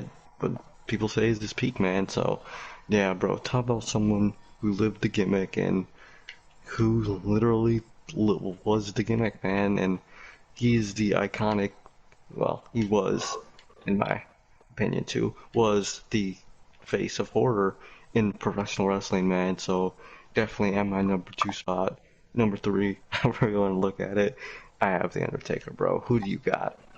Yeah, bro, for sure. And deja vu. But my next one, I have the Undertaker's brother this time. I got Good. Kane, bro. Now, oh man, Jesus, yeah, bro, literally, dude. I want to tell you guys a story. Go ahead. So, December 26th, 2011, bro. Was it 2011? Yes, 2011. I went to Monday Night Raw, and 2011, at that point, I was 10 years old, man, and I happened to go to this Monday Night Raw that was in Chicago, Illinois, and I think this is when they were doing the whole Cena, Kane, and Zack Ryder feud. Mm-hmm. I was sitting behind this little kid, and Sir K hinted at the story a little bit earlier in the show, but I was sitting behind this little kid, and when Kane's music went off, this kid immediately bursted into tears, bro. Bursted into tears. And he was crying because he didn't want to see Kane. Because he was that scared. And his dad took him out and they went away. From that moment on, I always have had respect for Kane. But I will tell you, when Kane makes his entrance, the heat is so annoying. It's so hot. It's like, ugh. I can only imagine being in the front row, or I can even imagine being him. Oh God. Like His ass. that's why I would have loved the spot where the fucking pyro doesn't go off. Oh my God. Just randomly goes off. In the middle of the match. Oh Oh shit.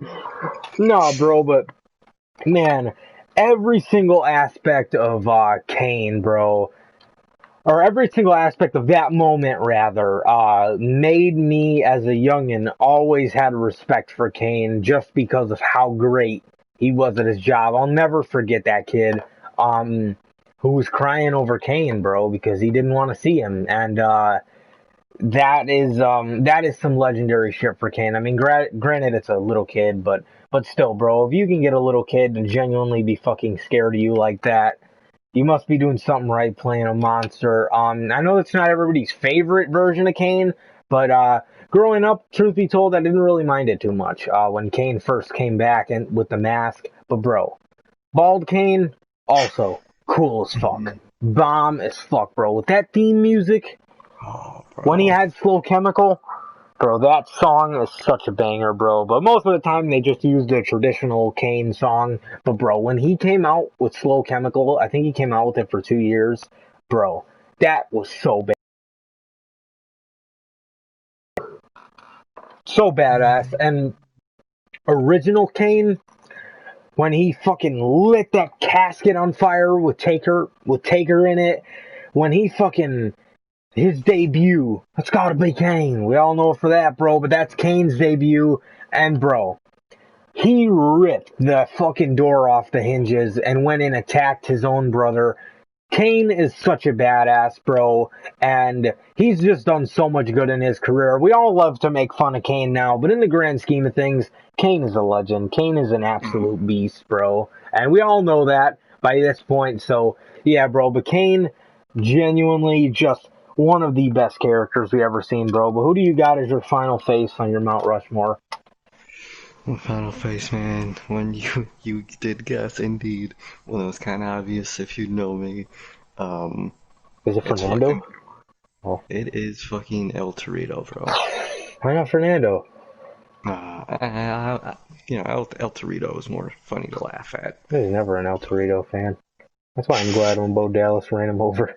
Oh my Oh god. my god. God, the laugh.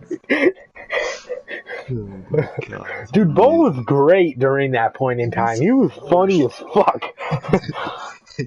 Dude. Now they look up to Vladimir Putin.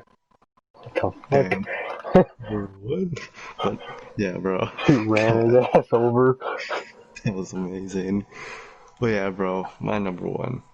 Obviously, Bray Wyatt, any Blue. incarnation, Bray Wyatt, any incarnation of Bray, from the original cult leader, bro, cult leader Bray. First of all, that look was amazing, bro. Too bad we didn't get to see it with the dreads, cause we see how it looks now, and that just looks amazing. But look fucking amazing, and bro, everything about Wyatt was just unbelievable. Cause I mean, he's good in the ring, you know, his finisher is really cool, and just bro, his character, his mic ability, his charisma is probably the best in wrestling, bro. You got, bro, his talking ability is on, bro, and he has such a range with it too, from the way he used to preach to the way he gets excited with Funhouse Bray to when he has to go duck, bro. He can do it all, man. And back to old cult leader Bray, bro. Got the guy that would always preach about the world, about the system of WWE itself, the machine, man, all of it. He would just preach about and just go on about. Now that you say it, I kind of probably think it's something like that. I think it's really something like how it's either something about his depression or something deep inside his mind is cult leader Bray, which I think you pointed that out and it's really smart because the way in the swamp fight, Swamp Bray, or not Swamp Bray, Yeah, Cult Bray. that's what opened my eyes to it, truth be told. Yeah. The way he's talking about don't let me go back in and just like because I mean that's what how a lot of people feel about their depression. They don't want it. They have to bury it deep down, you know. They have to not let it rise, and you know that shit was amazing, bro. A lot of people hated that Swan fight. You know, I know. We both loved it. I loved it. You loved it. But bro, the shit he was talking about in that swamp fight was amazing. How he doesn't want to go back into the Fiend's mind. How he's back and yeah, bro, that was just amazing. How he misses, bro. That was just amazing, bro. And just, of course, we all know Bray Wyatt did have that hiccup at, Eater World Bray where he just acted creepy and lost. So that was that Bray, which still wasn't bad, but just his booking was just so bad at that point, man. But then the Resurgence in the Funhouse, bro. You have. I remember when it was first announced, me and you were like, "What the fuck?" They got this dude doing some Blues Clues shit. But bro, by the second episode, we knew it was about to be some cool ass Hey, shit. truth be told though, Blue's Clues was a banger, bro. That shit went crazy, bro. Wonder where it's from. Just bro, that shit went crazy, bro. Like those envelopes look so Gucci, bro. They And then he really would did. pull like phones out of them and watch a video. Like, bro, people were sending him pretty dope shit. I swear, Just bro. saying, bro. Apparently in the modern version, he reads emails now. Bruh. I'm like, bro. I mean, of course, no one writes letters, bro, but people don't write. Kids don't write no damn emails. Get the fuck out of here. Show an Instagram post or some shit. And you scroll up a little in some ass. But, yeah, bro, but, bro, the Funhouse, every aspect. I think all the puppets are supposed to be a representation of something in either Bray's mind or his life, because I think I said this before, but I think Ramblin' Rabbit's something to reference how much of a mark he is, how That'd be much the he cares witch is about his business. wife. His ex-wife. The evil bit. God. I think Abby is supposed to. I feel like I know kind of what Abby Abigail. represents. Yeah, something around the lines of Abigail, his old self, and something like that. I think Mercy. Not only does it represent cult leader Bray, but it also, Bray, Mercy the Buzzard is also like eating Rambling Rabbit a lot, so it could reference how much something eats away at his love for wrestling in a way, something like that, bro. And then you have fucking Vince's dumb ass, the devil himself. So That's that so must. great. Oh, I love How he has that. a Vince McMahon as a devil. Bruh. I wonder Because if that's Vince knows it's him. He probably doesn't. probably doesn't. He probably doesn't. Probably he know he doesn't want a fucking fun house. He probably never even caught on to it. But like, I'm bro. like, oh, that guy looks like me. Dumbass. Idiot. Swear, but you know how how fucking that's Bray really feels about Vince, the way he fucking treated him, man. Husky is clearly a representation to Husky Harris. Maybe something deep inside his mind that we don't know. Maybe even an eating disorder. We don't know, bro. We don't know how Wyndham Rotunda really is in his mind. And I think a lot of those puppets represent something in his life or his mind, man. And that's what's so cool about it, bro. And the fact, like, it's just so cool. He has this character of he's super excited, super excited, and then when he references the Fiend, him gets all dark, gets all, kind of scared, kind of like he's like it's inevitable, kind of swayed, bro. And then the Fiend himself, bro. Not only is the look of the Fiend unbelievably cool, the way he acts, just his anger, his animalisticness of Bray into itself, bro.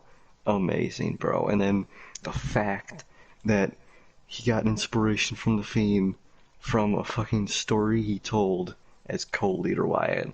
When he was a kid, he saw the man in the woods, the tall, yellow-haired, pale beast that screeched. Bro, that's just unbelievable shit, man. He It's saw the just Fiend, bro. he saw the Fiend, and the fact that Abigail told him that it was himself, bro, bro, come That's on, awesome. you don't get that unless you're watching the fucking Jordan Peele movie. You don't get that deep in horror, bro, and that is what Bray Wyatt is, man. And it's just amazing, bro. It's just so deep, so intricate, so much history behind it. It's so And it cool took to see. years of planning. Like, that came Yeah, out in 2015, and 4 years later, we've seen that vision come to life before our very eyes, bro. exactly, bro. That shit's amazing, man. Bray Wyatt, man, he's a goat, man. He really is. His mind is probably the best creative mind I've ever seen. His whole man. That's just unbelievable, unbelievable, man. Bro, Wyatt, Bray Wyatt. You said it. I'm gonna say it too. I think he is the best character that ever existed in wrestling, bro, and he's definitely easily on this Mount Rushmore, bro. But what do you have at your number one, bro? At my number one spot, bro, I have the cult of personality. Ooh. Got CM Punk, bro. Bit of a different one, but you know what, man? The reason this one sticks out to me the most, obviously I told you guys who I think the greatest character is in a whole, but slowly for me, shortly, very shortly behind him is CM Punk. And bro, we've already discussed this. Just go back and watch the very first podcast. We've already discussed how much CM Punk means to me and Sir K personally, bro. But talk about somebody who genuinely lived every sense of his gimmick. Genuinely every single sense of it. CM Punk in 2011, when he was a babyface, was actually how he felt. And it was because, just like Bray, he had WWE by the balls. And he was actually going through contract disputes, and they knew to let him say whatever he wanted, and if they didn't, he was gone as quick as he walked in, bro. And out of that, we got the best implication, the best run of CM Punk that we've seen since, bro. And it truly, truly speaks as to somebody who is who they are on television. He is that guy to stand up and say, what the fuck are we doing? He is that guy to speak his mind. He is that guy to share his thoughts in a way that not even Stone Cold Steve Austin did. And he has gone through enough in his life to be very wise and very knowledgeable, and obviously the whole straight edge persona, bro, and it is absolutely incredible, and it has honestly truly paved the way for people like us, bro, people who lived that lifestyle, that CM Punk lifestyle, if you would, that straight edgeness, bro. And it's such a big inspiration, and you can't get much more to, you cannot blur the lines much more to fiction and non-fiction than CM Punk, bro. And therefore, he is one of the greatest characters, and he definitely makes my Mount Rushmore for characters, bro. So, my Mount Rushmore consisted of none other than The Undertaker and his brother Kane, both of them, Bray Wyatt, The Fiend, Cult Leader Bray, Funhouse Bray, literally all of them, and CM Punk, bro. And what about you, man? I both also had both Taker and Kane, bro. I also, of course, easily, no doubt, had Bray Wyatt. All versions of him, any version of Wyatt will make this list. And lastly, I had Matt Hardy, bro. So that was my Mount Rushmores. Hardy. Yeah, bro. And without further ado, let's get it started with resurgences. Now, what is a resurgence? A resurgence is not Goldberg. A resurgence is when, honestly, how is Chris Jericho 49 and you, and people absolutely love Chris, and whenever you come back, people are like, oh, what champion's losing to this idiot now? Sure. So, fuck Goldberg. A resurgence is basically a point in wrestling where people look at you as not much at all, and you completely turn the corner and you become one of, if not the hottest thing in your respective company. That is what a resurgence is, bro. For example, heel cocky Jericho into the list. Jericho. That is a resurgence, completely putting yourself on the map. I won't name too many of them off just for the sake of, don't want to ruin any of our lists, but kick us off, bro. Am I starting, bro? God. Oh, God, fuck, sorry. At my number 4, bro. Oh, God. At my number 4, bro, I have someone who's in my, just in my last Mount Rushmore, I have Matt Hardy, bro. Now, bro, Matt Hardy went from being, well, even also kinda link Jeff in with it, but it was really Matt Hardy in the Resurgence part. So, you had Matt Hardy, someone who was literally just Jeff's brother, just dude he was in a tag team with, Team Extreme, Jeff's brother. And he went from being that to literally being, I would say, the main attraction of the two, man. He went on the indies, he reinvented himself into the broken gimmick, man. I could go on about the broken gimmick again, man. Had all these characters, bro. Had all this charisma. Had these cool little vignette, kinda, not vignette, but like vignette home style videos of them and their weird shit they would do at their house, the compound. He completely reinvented himself, man. Also from the way he was in the ring, man.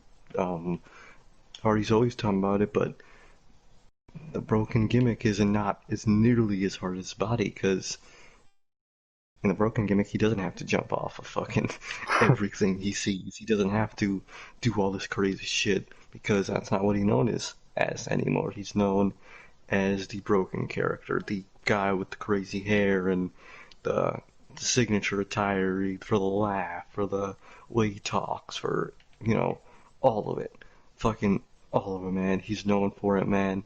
That's what Hardy is now. That's what Matt Hardy will forever be seen now, man. Even though right now he's doing his little fucking, his faces of Matt thing, which I actually don't mind.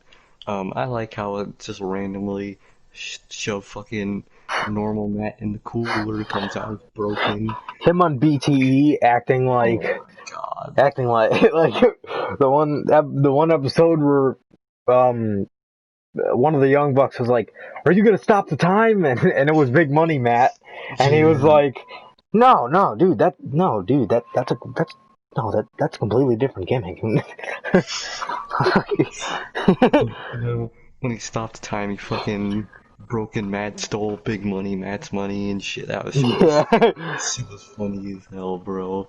It's just those are the other face of Matt. We all know him now as broken Matt Hardy. When we think of Matt Hardy, we think of the crazy hair, we think of the way he talks, bro. We think of the compound and all his characters, man.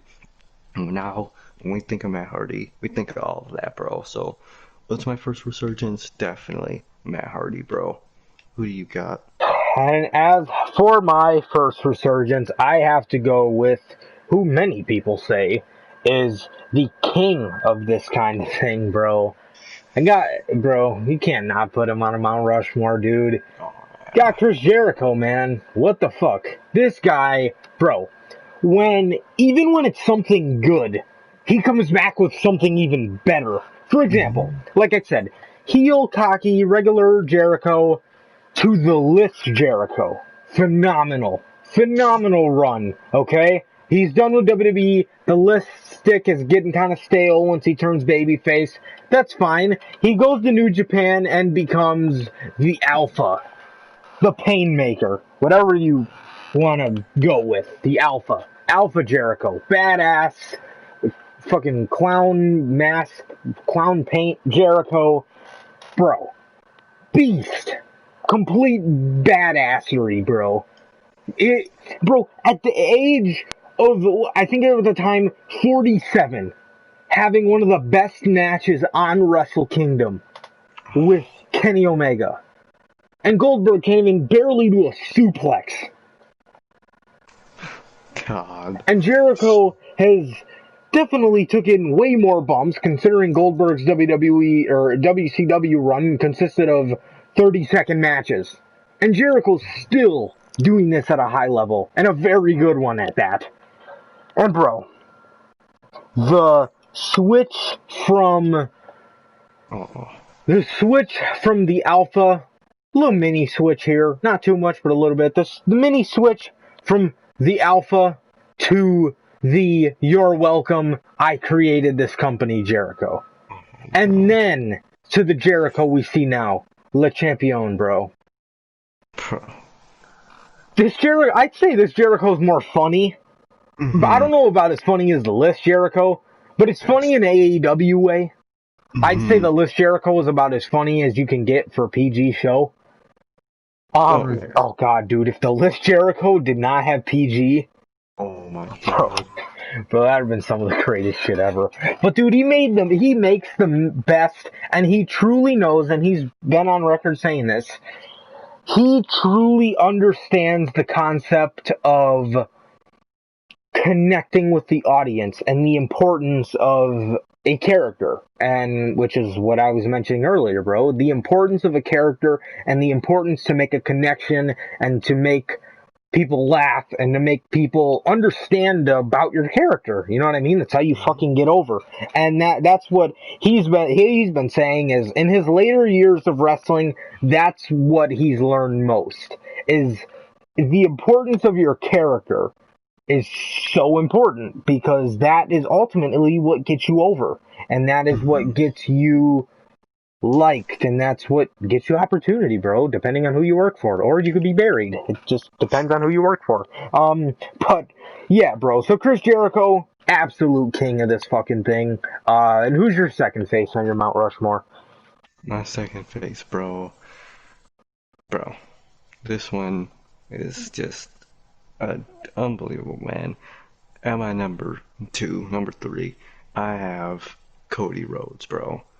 He went from in WWE being something that was good, something people recognize as good.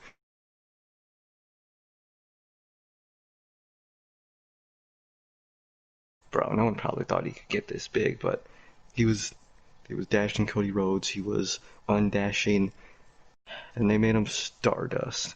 Or yeah, Stardust.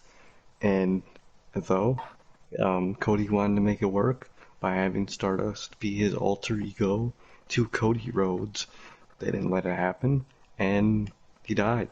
His character croaked, and eventually he was released, and he would go on the Indies to change his life, man. Basically slowly develop into who he is today, man. He eventually got with the Elite, got in the Bullet Club, and he was the fucking low key heel that wanted to low key take control of the Bullet Club, man. And that's what he attempted, man. He attempted, and it clearly failed, but he wasn't kicked out of the group. He was still friends. And then the Civil War happened, which I think brought, storyline wise, Cody and the rest of the Elite back together as brothers at Babyface, bro. And evolved into Cody. He evolved into the blonde hair, suit wearing Cody Rhodes that was basically a young version of his father, man. The opportunist, the baby face, the good guy that's gonna fight for whatever opportunity he can get. And if he has opportunity, he's earned it. And if he didn't get the opportunity because he didn't earn it, Cody Rhodes is the nice guy that gives others shot that'll fucking look what he's doing with TNT title, bro. Um, Giving all these people opportunities and making that title look good at the same time. He's fucking bro. He literally reinvented himself so much from Stardust to, well, I mean, they call him Cody because they can't legally say Rhodes, but to Cody Rhodes, bro, when you think Cody Rhodes, you think of the blonde hair, you think of the suit, you think of the bro, the amazing from the heart promo skills that he delivers, bro. Just preaching from the heart, man. He's not even preaching, he's just speaking directly how he feels, man. And you've got people on Twitter saying he's giving himself these opportunities and he's like, he didn't earn any of this. And I always see people say that, like, if you dislike Nia for like being in the company because of her heritage, you also have to. Cody's the same way. Like, no, he's not. You What? think if Who the AEW was fuck created? I compares saw that. Nia Jax to Cody Rhodes? I saw that as a tweet one time, bro. Yeah, The like brains on some people.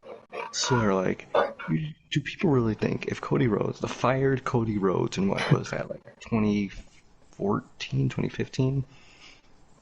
When was he fired? 2016. 2016. Do you think that Cody Rhodes would have been picked up by an AEW if it was created at the time? God fucking no. That Cody Rhodes was dead. He sucked. No one knew his potential, man. No one knew what he could do. Look at him now, man. He had to One of prove the it. best on the mic. Yeah, exactly. He proved himself. He didn't get that. Well, I mean, you could say he got the handout, but he busted his ass for it, and then he failed his handout. And now look at him. When he failed his handout, he didn't give up. He didn't not go and train, better himself in the ring, on the mic, because that's what he did. He went to the indies. He went and he developed himself on in the ring, on the mic, and he developed into one of the best on AEW, bro, and that is a resurgence, bro. And for any people who think he is selfish, he gives himself opportunities, he's there because of his heritage, bro, or to his father is, no, bro. He earned what he has and who he is now, bro, because at one point, he was nothing, and now look at him, man. So, Yeah, bro. for me, bro, who do you got next? Next up, man, I have somebody who I just talked about, and in my last Mount Rushmore, I talked about him in my characters, bro. But you cannot forget him in Resurgences. And okay, it's Bray Wyatt. It's Bray Wyatt, bro. I'm not gonna go too far into him because I literally gave you guys like a 15-minute in-depth conversation about all of his characters and what made them so great. But I'll break it down for you like I did Chris Jericho. If we want to start this all the way back, when you take a guy like Husky Harris and you put him in a stable like the Nexus, what a shit stable they gave CM Punk.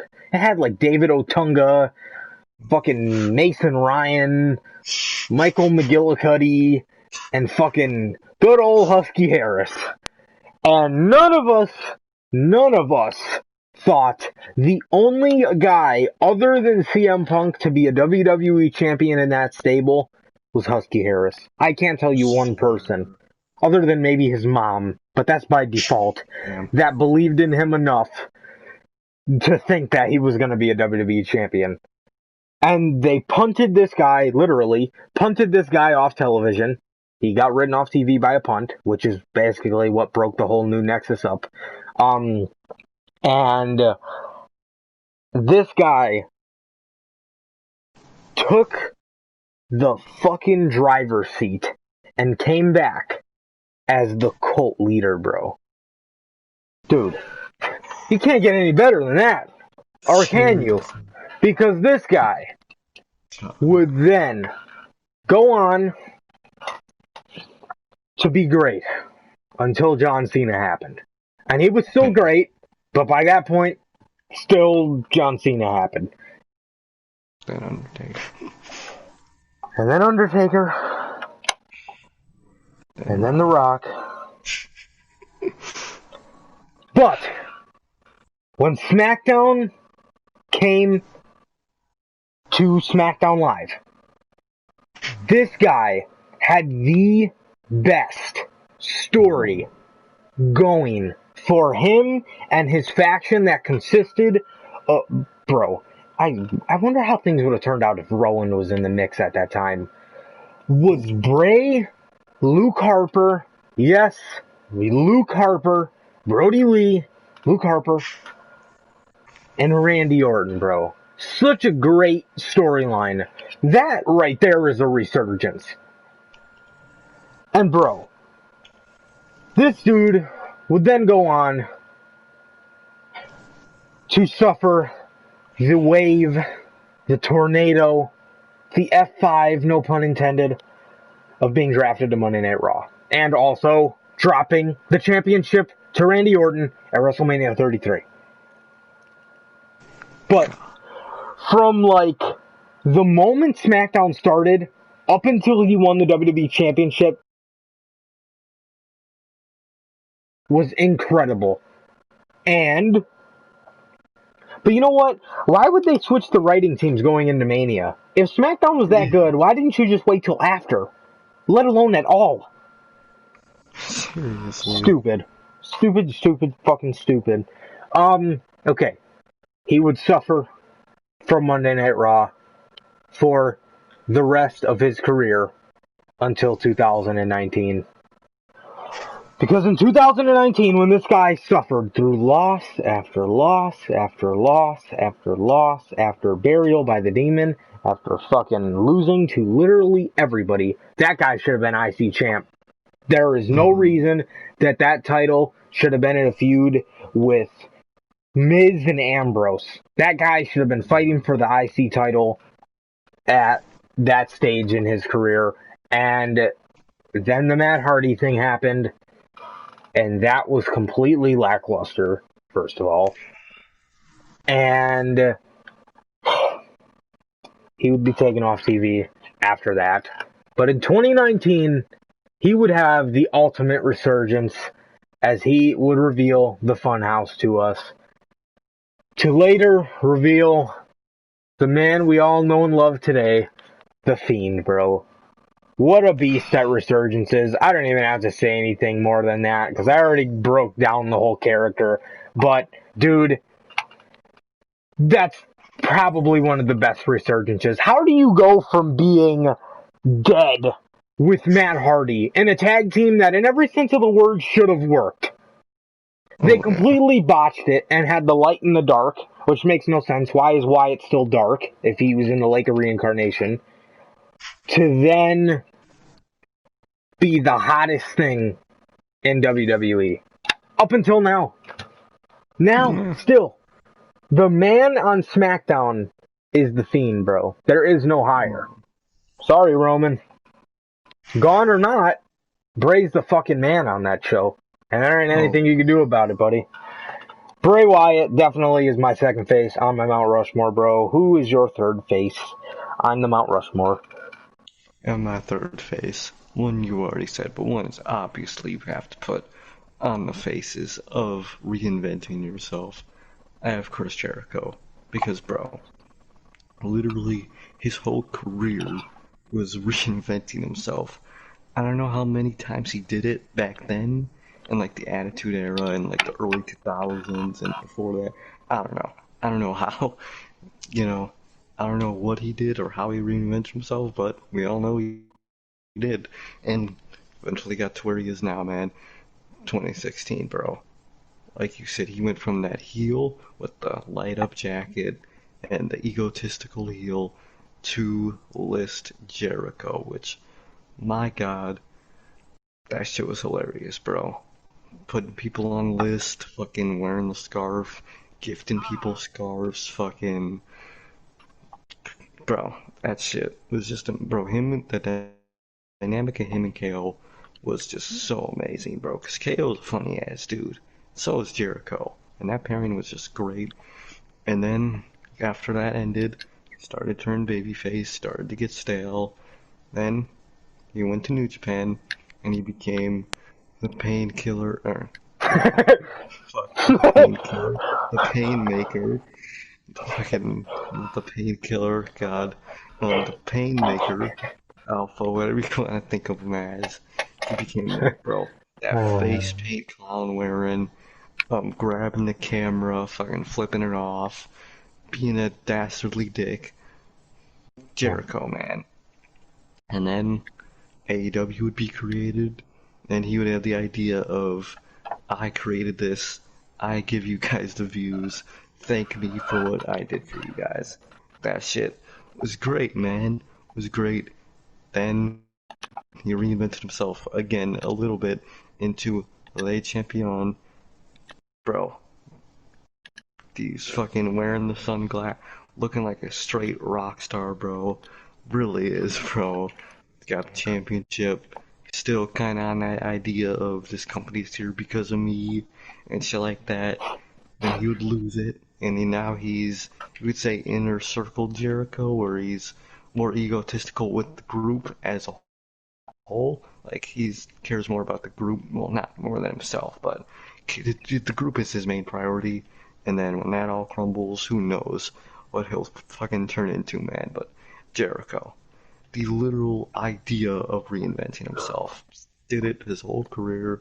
He's still gonna do it until he retires, man. And it's amazing whenever he does, bro. Like you said, it goes from already amazing to even more amazing every time, man. So Jericho definitely belongs on this face of Mount Rushmore's, bro. But who do you got at your number 2?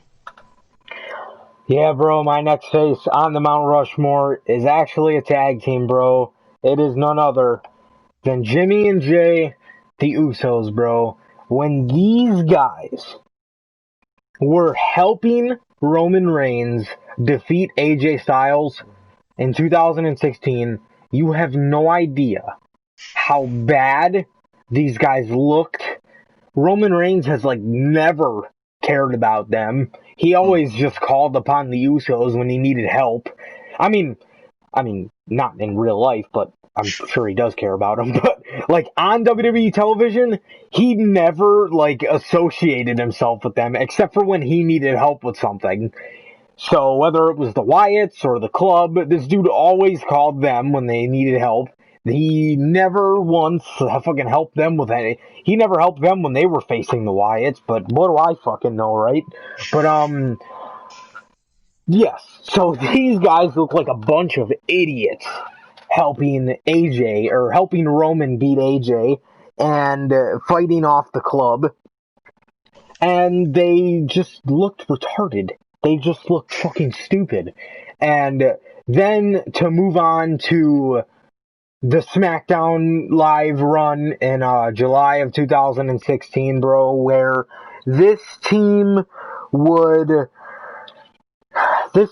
fucking turn heel. And it was a little weird at first. It's like, okay, like, what do these guys just think they can change from being these Samoan dancers to being these thugs and fucking in this quick amount of time? But bro, as everything in life, most of things fucking in life come with time, you know? So, but once it did, the moment I remember these guys really, like, stepping it up, it wasn't when they won the titles, but it was the feud with none other than the New Day.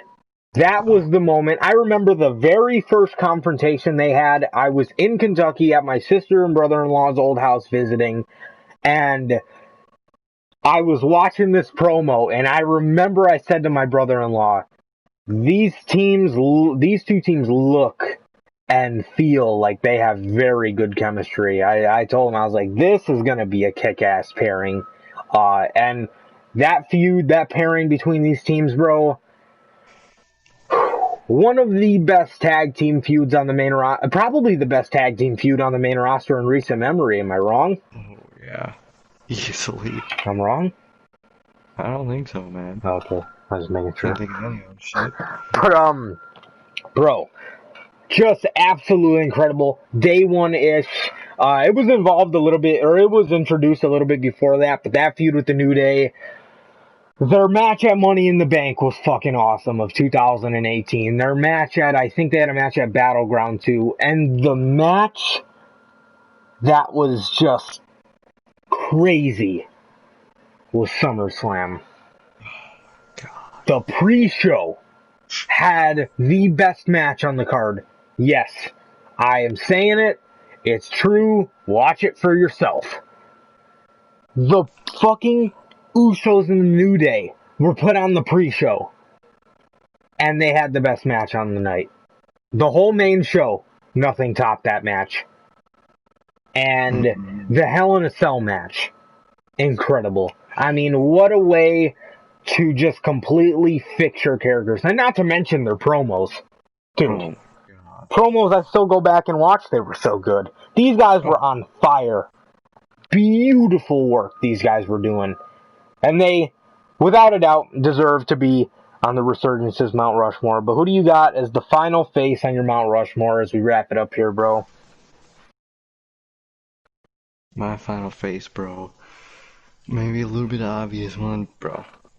At this number one, I gotta put Bray Wyatt, bro, because, dude, not only did he do it so many times, but, bro, those were so big, like, bro, like you said, Husky Harris, this fucking, well, bro, what was that? Something with the Ferrari engine was his dumbass nickname, like the semi Dude. Well, you don't even know. No. It was the Army tank with the Ferrari engine. Fucking Husky Harris, motherfucker. Like, bro, what the fuck is it? When I heard that, I was like, dude, bona fide star. You gotta run with this. Instant WWE champion, just right there with that tagline. Yeah, bro, just give him the title at that point. So, he's the Army tank with the Ferrari engine. Swear, Husky Harris, man. And the buried version of Nexus. Like, God. Just this dude that was just the most generic dude you could ever put in your company, man.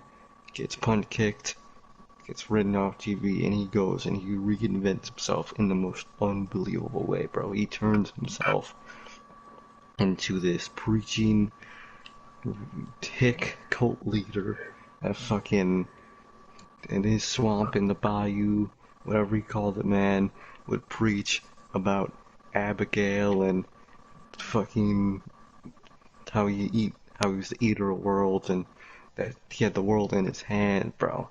He reinvented himself into something unbelievable, bro. To the cult leader, Bray, just this amazing character that was fucking, that the fans loved. Ever since he fucking was created, man, fans loved it. Fans wanted to see it. He gets called as man, he instantly starts a feud with John Cena. He's so hot. And then in his first WrestleMania, after calling out John Cena, he fucking loses. And the next year, after calling out The Undertaker, he fucking loses. Fucking 3-3 on the main roster. I don't think he called Rock out, but he's calling out just general people, man. Rock comes out, buries him, man. He wasn't even on the Mania after that. And then his WWE Championship idea starts rolling. He starts getting in a feud with Orton, bro. Orton's joining the cult. He's fucking Luke Harper, Brody Lee, is wary of him, doesn't trust him. He's an outsider. He clearly knows that Orton's planning something else. Orton wins the Rumble, and eventually in the Elimination Chamber, in an amazing chamber, by the way, an amazing moment, Bray Wyatt wins the WWE Championship, bro. Fans mark out. Rejoice. Everyone's rejoicing because they finally fucking give him the title, or give him something. Great moment. And in the WrestleMania match, which should have not only been the main event, but it should have fucking included Luke Harper, because Luke Harper was the catalyst in that storyline, and he would have made the match itself a million times better, bro. But anyways, in the match, yet again, the main event jobber doing what he does, he loses the WWE Championship in 2016 to Randy Orton. And then and Orton would go on to lose it to Jinder Mahal, the second worst WWE champion to ever exist. Who's the first? Think about that. Khali. Well, he was a world champion. Oh, that's true. Yeah, so fucking thank God he was a WWE champion. Oh my God. Him with the spinner belt? Bro, you talk about an Army tank with a Ferrari engine. Come on, man. Army tank with the fucking no engine. Khali. I forgot the engine and wheels. And fucking will And to doors. drive, and fucking chassis, and literally everything. Like, bro, God, Kali was god awful.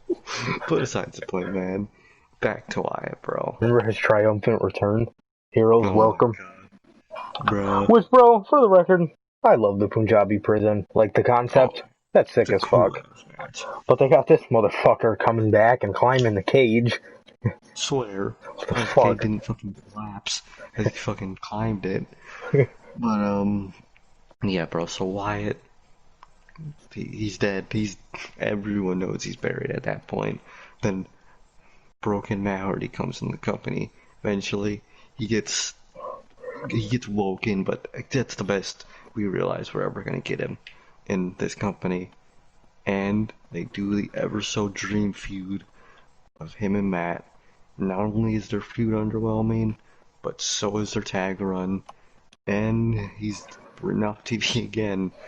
And then he comes back as Funhouse Bray, this kid show, Blues Clues ass shit that is secretly dark and satanic as shit. And then a couple episodes into it, man, he reveals his dark secret, the Fiend, bro. And bro, that is just unbelievable. He went from Husky Harris to a cult leader to Mr. Rogers slash the Fiend, a literal monster in itself, bro. That's a resurgence, bro. That is a resurgence, and he is my number one on my number one spot, bro. But who do you have?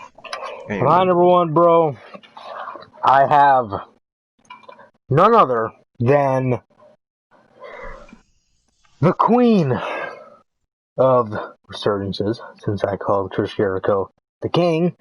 I'll go with the queen for her, bro. But we got Becky Lynch. You could also probably throw Io Shirai's name in here, too.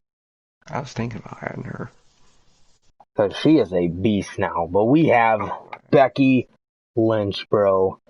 Dude, when you talk about somebody that we all liked, but we all understood she wasn't going to be at that top level.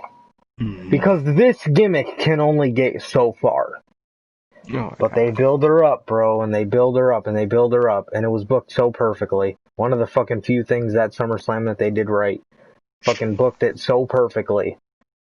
And Becky gets Charlotte in her match, and Charlotte, who's supposed to be her best friend, takes her spot, bro. In that match, well, not really takes her spot, takes her spotlight. Well, she takes her spotlight, she gets in the match, and she wins it. That is so perfectly booked. For Becky to turn heel, bro, and that was the moment that she had a career resurgence, bro, because had Becky had just faced Carmella and won, what would that reign have been? She probably wouldn't have never been the man, and if she did, she wouldn't have had a reason behind it. See, when Charlotte did that, it opened the doors for Becky to go dark, or as Cole said, rogue. However, Becky went dark, bro. Ronda's gone rogue. What? Who says that? Who talks like that? Bro, I feel rogue as fuck today. What? But, bro, when she turned heel, she went from the happy Irish chick with orange hair to the badass man, bro. And she started dressing in black leather. She started calling herself the man. And bro, what a resurgence that was for Becky Lynch's career. She would go on to have one of the better moments that is actually a moment that will be in our minds forever, when Becky, the nose bleeding thing, where she was standing at the top of the ramp or the top of the stadium, bro, with blood smeared all over her face, and she's still fucking talking shit to Ronda, and Ronda's in the ring, Ronda Rousey, and that landed her in the spot at WrestleMania, bro, and that made Becky Lynch the last kicker to the man, and it Mm-hmm. made her a legend, bro. Becky Lynch is the woman, bro. Fuck a Ronda, fuck a Charlotte, bro. Becky is the woman, bro. Mm-hmm. Hands down. Now you got people that are with her up there, but when you want to talk about somebody who understands that badass character, right next to Asuka is Becky Lynch, bro. And you Oh gotta yeah. give her credit for that. Asuka understands that badass character, but Asuka's so fucking multi-dimensional. It's like, you know what I mean? Oh So it's like yeah. Becky, bro, was a legit. She literally fucking turned herself into a superstar overnight. Mm-hmm. Overnight, bro. She turned herself into a superstar. And she now, at where her career is now, is a legend, bro. She is a Oh yeah. legend. She was a part of history. That WrestleMania, I mean, the match wasn't nothing to hang your hat on, but it's history, bro. And Becky Lynch had such a career resurgence from them not believing in her because of her accent to them not being able to deny her. That, to me, is absolutely incredible. And Becky Lynch is a legend, and she's immortal, bro. That's how I think Oh. about it. And Becky Lynch had one of the best career resurgences. From Kevin Dunn saying he didn't want to push her because he hated her accent, denying her because of her accent, to being absolutely undeniable, bro, and a superstar amongst their eyes. That is incredible. Incredible, bro. Becky is a beast. Becky is the GOAT, bro. As far as fucking women's characters and women's resurgences go. 110%, bro. So, yeah, bro. So again, my resurgences, Mount Rushmore, consisted of the Usos, Chris Jericho, Bray Wyatt, and the man, Becky Lynch, bro. What about you? Mine had Cody Rhodes, Matt Hardy, bro, Bray Wyatt, Yeah, and Chris Jericho, man. It's easy, man. for sure, Both bro. Is of there us. anything else you got to say to the viewers? Um, Hope you guys liked our list because all of our lists, both of ours, every single one of them, were amazing. No doubt about it, man. And yeah, man, I hope you guys like our list because they're right. Yeah, bro. Yeah, bro. For sure, man. And without further ado, that is going to do it for this episode of the Notorious Heels podcast. The next time we'll be on here with you guys is for the what if topics. And as for what ifs we'll be doing, stay tuned until Friday. And there will be the announcement of when we will be doing the what if topics and what topics we'll be doing. So the big announcement on what ifs we'll be doing is on Friday. So stay tuned for that, you guys. And yeah, man, without further ado, that is going to be it for this episode, you guys. If this was your first time watching, make sure to keep in touch Friday. Come back, give us a listen for the news, bro. And also, give us a listen for the next time we come around with the theme show, bro, which is going to be our what if topic. So stay tuned for that, man. And that is going to do it for this edition of the podcast, you guys. Again, if this was your first time watching, I am Johnny Mayhem, And I'm sorry. and it has been another edition of the Notorious Heels podcast. And yeah, man, this is us signing out. Please like, comment, subscribe, and we'll see you guys on Friday with the news. Peace.